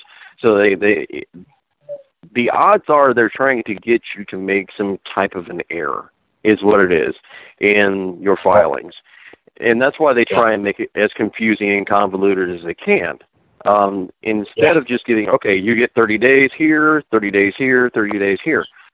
Instead, they convolute the process to confuse you because if they confuse you, they don't have to hear your case.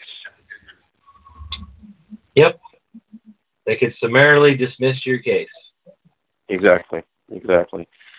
All right, brothers. Well, thanks a lot. I appreciate you having me on, and we will talk to you soon. All right. Thank you, Jay. All right, guys. Much love. Bye. You are at the 13-minute mark, just to let you know. Yeah. Holy smoke. Like I said, this stuff 2 hours can go real fast. I was actually thinking, hey, my phone is free. I can look on my phone and see what kind of questions we have there. We got 10 minutes, 11 minutes left on Blog Talk, but as Blog Talk drops me off, which it has the last 3 weeks now, right towards the end, like right around here, when I was using my phone, it would just cut me off. I'm done. And one time I was able to get back in. And last week, it actually cut me off on my phone right in the middle of trying to get back in. It cut the whole show off. So we have a fail-safe here today.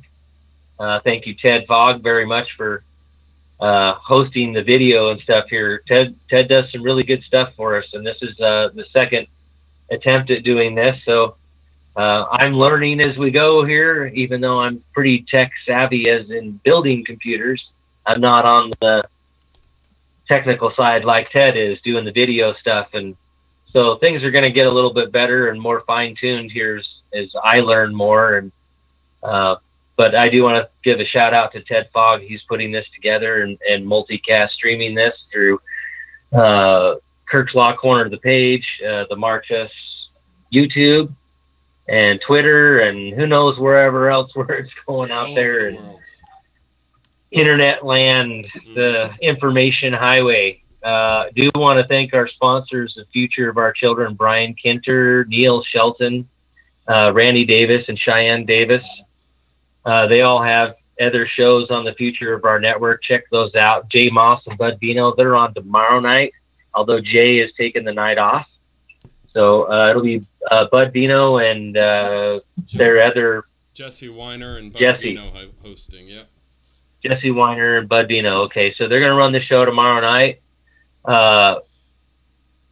Tony Pellegrino, he's my associate here in Nampa, Idaho at American Common Law Academy. We are on Facebook as well. We hold educational events here locally. We're working with some of our representatives even. We're having representatives come to our law seminars, both to learn and speak a little bit. We just had one here a couple weeks ago, and we had Christy Zito. She's one of our representatives here. Came to the seminar. She spoke a little bit and learned a little bit, and got to speak with her. So yeah, there's other good shows here on Future of Our Children. Yaya McLean does one. There's another deal. Marty, I need to pull this up real quick.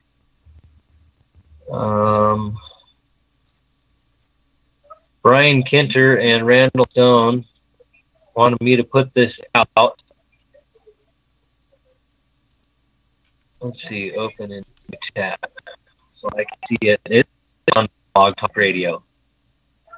Marty Oakley. Okay. Right now, I know right now the scene. As soon as you open that up, Kirk, your audio started compiling, started overlapping. Yeah. Them. Marty Oakley, TS Radio, Abolishing Probate #2, Disbarring the Bar. All right. Yeah, so their show is exactly the same time as mine. So guess Randall Stone, Disbarring the Bar. That's where I go with that one. So we're getting ready to wind down our show here. I don't know if there's anybody with questions. We got 6 minutes left here. I don't know if you're seeing. I guess I could look on here.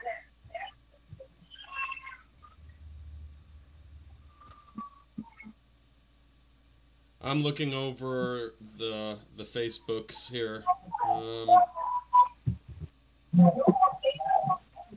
Let me jump. I've been jumping back and forth from Facebook and YouTube.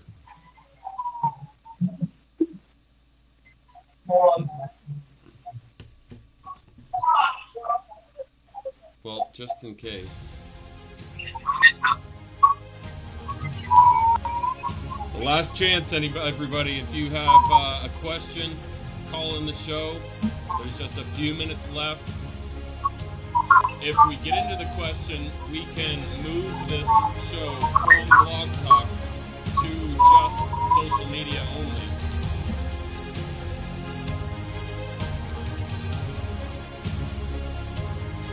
Yep, if this, once Blog Talk ends here, we could move this straight over.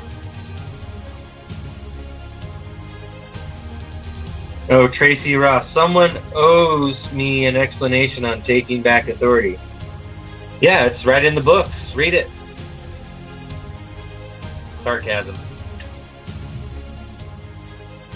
Taking back authority, I mean, that's our plan. It's the ultimate goal is to give the people the authority the judiciary has taken over the last 241 years. I mean, right. So that question is the $1 million question, really. I mean, how do you answer that exactly? It's the multi-million-dollar question because, and I just touched on that just a little bit ago. All political power is inherent in the people. Yeah. Okay, American people. As an alien, you don't have political rights. You don't have political power. Only if you're an American. Okay? So as an immigrant, you don't have that. Unless you're become naturalized American. While you're still in full enjoyment of your basic human rights. Due process of law, the law of the land. Okay? Natural rights. Fundamental rights. Those are all the Bill of Rights, where it talks about the 4th, 5th, and 6th Amendment, the 9th Amendment, the 10th Amendment. Okay? Those are actually articles of the Bill of Rights. The 4th article of the Bill of Rights, the 5th article of the Bill of Rights. The whole entire Bill of Rights is actually a separate document. While it is an amendment to the Constitution, it's an addition to the Constitution. And that's why Article 6, Clause 2 applies to everybody, because it says the judges in every state shall be bound thereby. So I don't understand this whole concept that, well, this is a federal constitution and it doesn't apply to the states. Yes, it does. This is our form of government. And just to throw out there a little bit, okay, before a state becomes a state, it's still a territory. It's a territory owned by the United States. Okay? So when the people of that territory form the state, and we draw the little lines and say, okay, this is what we'd like to charter out as our territory, our land, and become a state joined to the Union. But before you could join the Union, you still become a state. You do your organic constitution. Okay, you submit that to the Union for approval. And what happens is okay, you guys want to join the Union, you want to form your little state here, okay, great. What we're going to do is we're going to send out representatives from the government, and we're going to set everything up, okay? Everything gets set up in our form of government. It's the same across the entire land. We have 3 separate branches of government. Technically 4 if you really want to be all out, because we, the people, all political power inherent in the people, okay? So you have the legislative branch that deals with whatever needs to be dealt with, and yes, that's statutory law, okay? Still not law. Then you have the executive branch, who's supposed to execute what the judicial branch tells them to do, or execute the law. And then the judicial branch is actually the branch of government where part of our 4th power comes in, is sitting on the jury nullification. We have a statute that comes up and you're sitting on the jury and you're like, man, this statute just doesn't seem constitutional. It just doesn't seem right. Okay? It just doesn't seem right. You have the power. We have the power called jury nullification. We have the power to go, you know what? That statute is unlawful. Period. We hereby abolish that statute. That's all political power inherent in the people. We have the right to alter, reform, and abolish it at any time. That's one of those times. We're down to about a minute here, so on Blog Talk. So that's part of it right there. All political power inherent in the people, and we have the right to alter, reform, or abolish anything at any time. That's our 3 branches of government. So our government sends representatives over, and they set everything up for us. Okay? All of it, from the governor down, all of that stuff is set up by the representatives. Then once their constitution is approved, everything is set up to join the Union. Okay? They don't just automatically join the Union. It has to be approved. So that's part of it right there. You want to know how to get rid of the authority? Start taking your cases to trial by jury. All right, we're going to jump off of Blog Talk and go straight live here in 2, 1, 0.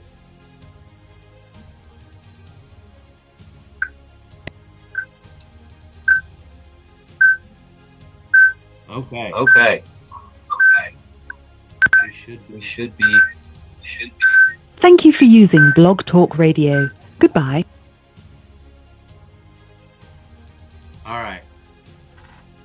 now we're just strictly live here on the March Us YouTube and Facebook. I'm getting rid of your delay right now. So, syncing up Blog Talk audio with the regular video, there's a full half second delay on the video. So now, take away the delay and everything should be synced up perfectly. Okay. So that was interesting. Just that was a pretty seamless transition, actually. Yeah, it's pretty easy once you have this all set up like this to just go click, click. We're still over here. Yeah, I'm just double checking my audio. Oh, I've got me turned way down. That's why Mark made a comment saying my audio was barely audible, and that's why, because I had my stuff hidden, kind of. So congratulations on the second Facebook show, the first one with video.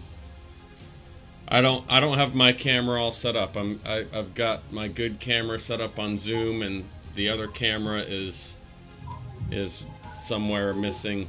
I don't know how I got into this weird situation, but I think it was all the testing. We were doing something the other day. Oh, it was the conference call. We had a conference call last week, and I never changed the cameras back around until... Whoops. Yeah. Oh, well. Live and learn. What are you going to do? Right. One day at a time. Yep, exactly. So what do you think so far? I mean, now, actually, we have this phone number up here, and if somebody called, they'd get no answer, but what I can do... Oops.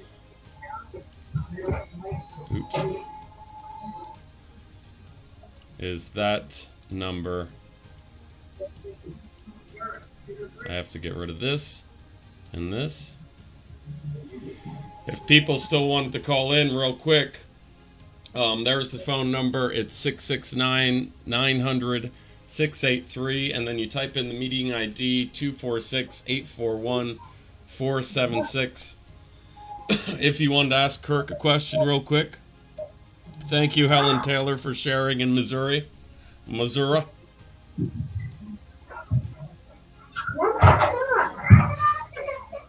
Oh. Do you have some nieces and nephews over?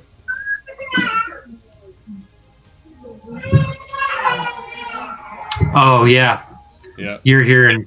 I thought you were talking to somebody. I'm like, I can't hear anybody. What are you talking about?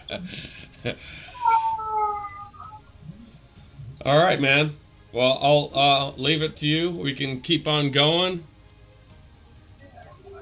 Well, how many people do we have on? 7 at the moment. Sarah Carter just joined. People are still coming in after 2 hours. Yeah. Hi, wow. Sarah. Well, thank you for joining us. If you got any questions, we're off of Blog Talk. We're on here live. So, for some reason, a few minute delay from where I'm at. Yeah, I don't know. That was curious, though. I'm glad we tested that out. I was wondering how seamless that would be. If you are listening on Blog Talk, obviously you're not listening anymore because it's no longer on Blog Talk. But if you've been listening on Facebook or YouTube, it was just seamless, like nothing ever happened. Just the audio changed a little bit. Right. It says, Sarah's asking, does principal-agent relationship have anything to do with civil lawsuit? I'm going to go with that's outside of my scope of education. I cannot answer that. I do not know. Principal my audio still low? Oh, well. I can hear you. Yeah, it says your audio is still low. Case law in North Carolina says there's a principal-agent relationship. Well, what does that mean exactly? Principal-agent relationship. Kirk, do you know principal-agent? I mean, I'm aware of like notice of principal to agent is notice of agent to principal, something like that. It deals with contracts between the state and local county. Well, like you said, so an agent can only act on behalf of another man, and they can only do what you and I could do as a man. I mean, just because they're delegating our authority to another man doesn't mean that they can make up their own rules and policies and follow those, which are in direct violation of the law, such as a CPS worker or whatever you call them. You know,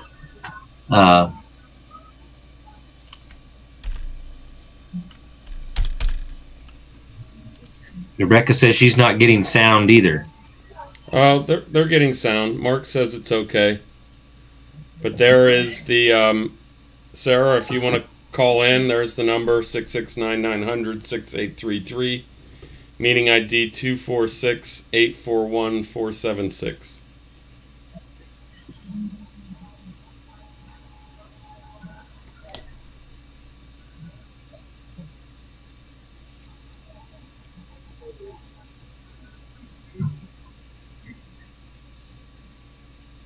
Rebecca, you probably just have to close it and reopen it. It's Facebook. Maybe you navigate it away and you don't actually have it on.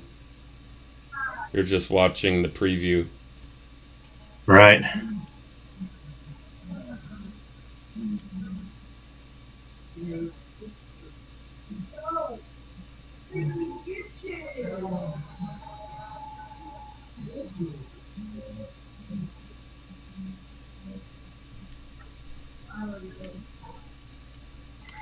Are you calling in, Sarah? Yeah, I'll hear a ding when she calls in. Yeah. But, oh.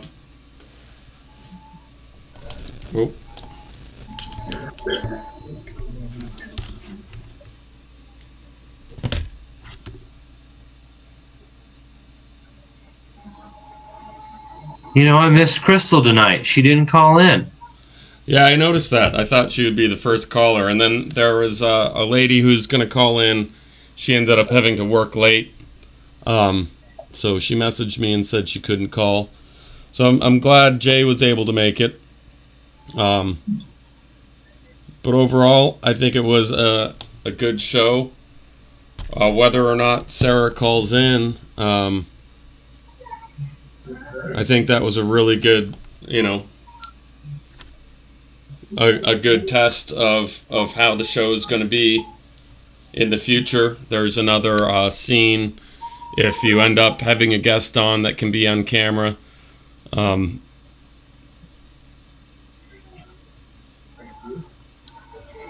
So in the future, we'll have to try that out as well. Or, I mean, I could be there right now if I didn't have my good camera stuck on Zoom. Although, because I have JM. Hello, 5324. Welcome to Law for Dummies with Kirk Prendergrass. Hi, this is Sarah Carter. Hi, Sarah. You were live. Hey, I thought I just that would be easier. Yeah. Yeah. I'm working on connecting the dots as far as pseudo responsibility goes, and I've been learning about case law that connects the State Department of Health and Human Services with the local county. In North Carolina statutes, it repeatedly over and over says that the director of the department, your local department, is responsible basically for everything. And then we also have case law that says that you have that principal-agent relationship between the county and the state. And I looked that up because I wondered what that was.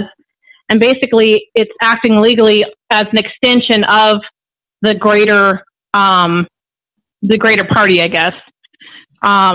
Right. So I was wondering if that could be used in civil suit to go all the way up to the state in basically negligence of the administration of justice. Well, see, what it really is a franchise. Okay, so your municipal is whatever municipal agency you have is a franchise of the Department of Health and Welfare's corporation. Okay, subcorporation, or the state of is the main corporation. Franchise of the union. So every municipal corporation is a franchise, and they have to follow the corporate policy. So like McDonald's, you have the big head corporation McDonald's, and then you have independent franchises like little cities. So these independent McDonald's have to follow McDonald's policies and rules.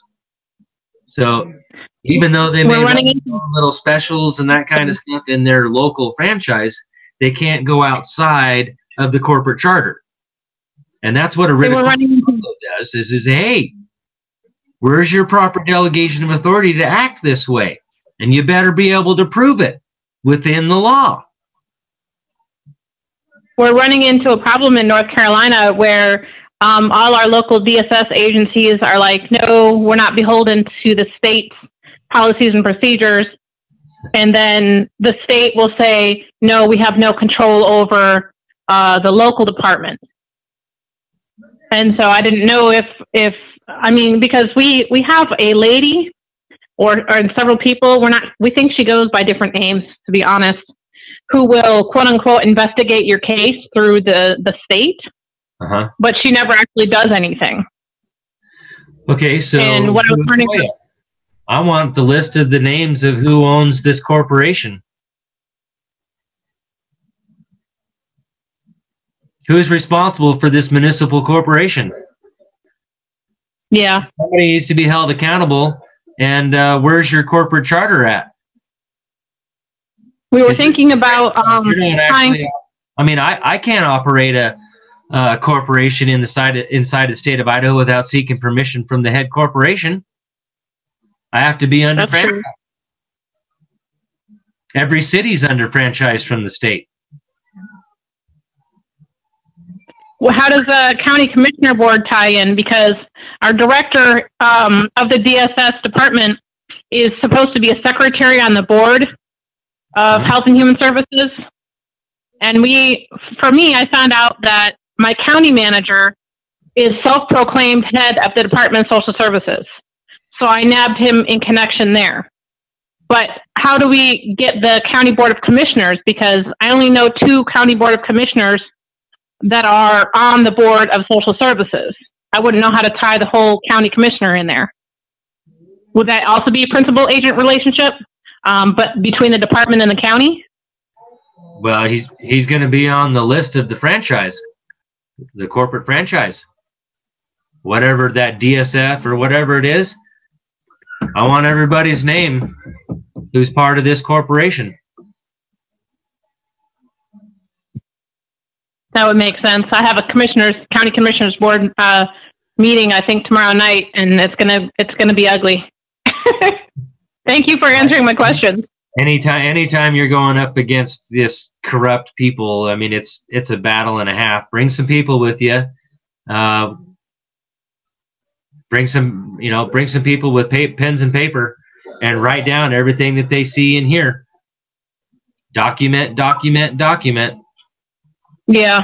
Last time I went to the county commissioners board meeting, I called out my personal case, information about my personal case, and then I called out the fact that the county manager was sitting right there and gave me 2 choices to do the right thing or to maybe get my kids back.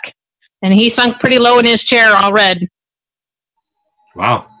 So did you get your kids back yet? Nope. That's why I'm going to put pressure on them. It is campaigning season. Right. Yeah.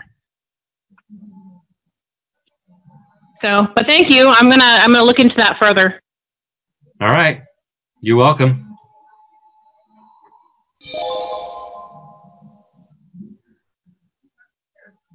So Tracy Ross, she's like saying that, or I guess I should say they're privatizing through third-party contracts. So what? That there's Freedom of Information Act. If you're acting inside the state of whatever state as a municipal corporation, you have to be registered with the state. You have to seek permission to operate within the state as a corporation. And everybody's name who's in charge of that municipal corporation, that franchise, has to have their names on there. Whoever's the ultimate responsibility. So when shit falls down, goes down, you know whose name to go after, whose name to put on the paperwork. Because ultimately, they're the ones that are responsible for the agents that they hire. Just like McDonald's, if an employee of McDonald's spills some super hot coffee on you and you get sued, it's not necessarily just the employee that gets sued. It's the agency, that particular franchise. And because of the way their insurance, their bond works, the corporate bond from the franchise, the corporate bond covers the lawsuit. And there's no immunity from suit, regardless of what some people try to tell you. And the case law says this. Well, stare decisis is not law. Case law is not law. In fact, I got a funny little deal on stare decisis. It's how it's destroying our fundamental principles of law, because that's what the bar does. They want to use these case law stuff as law. But again, due to separation of powers, the judicial branch doesn't have any power to make law, let alone interpret the law. Again, going back to the covision in question is clear and unambiguous. There's no right to search for a meaning beyond the instrument. It's supposed to be in clear, plain English. If you can't quite understand it, well, that's not my problem, Judge. That's what it says. If you have a problem with that, then I guess we're going to federal court because you're violation of due process of law.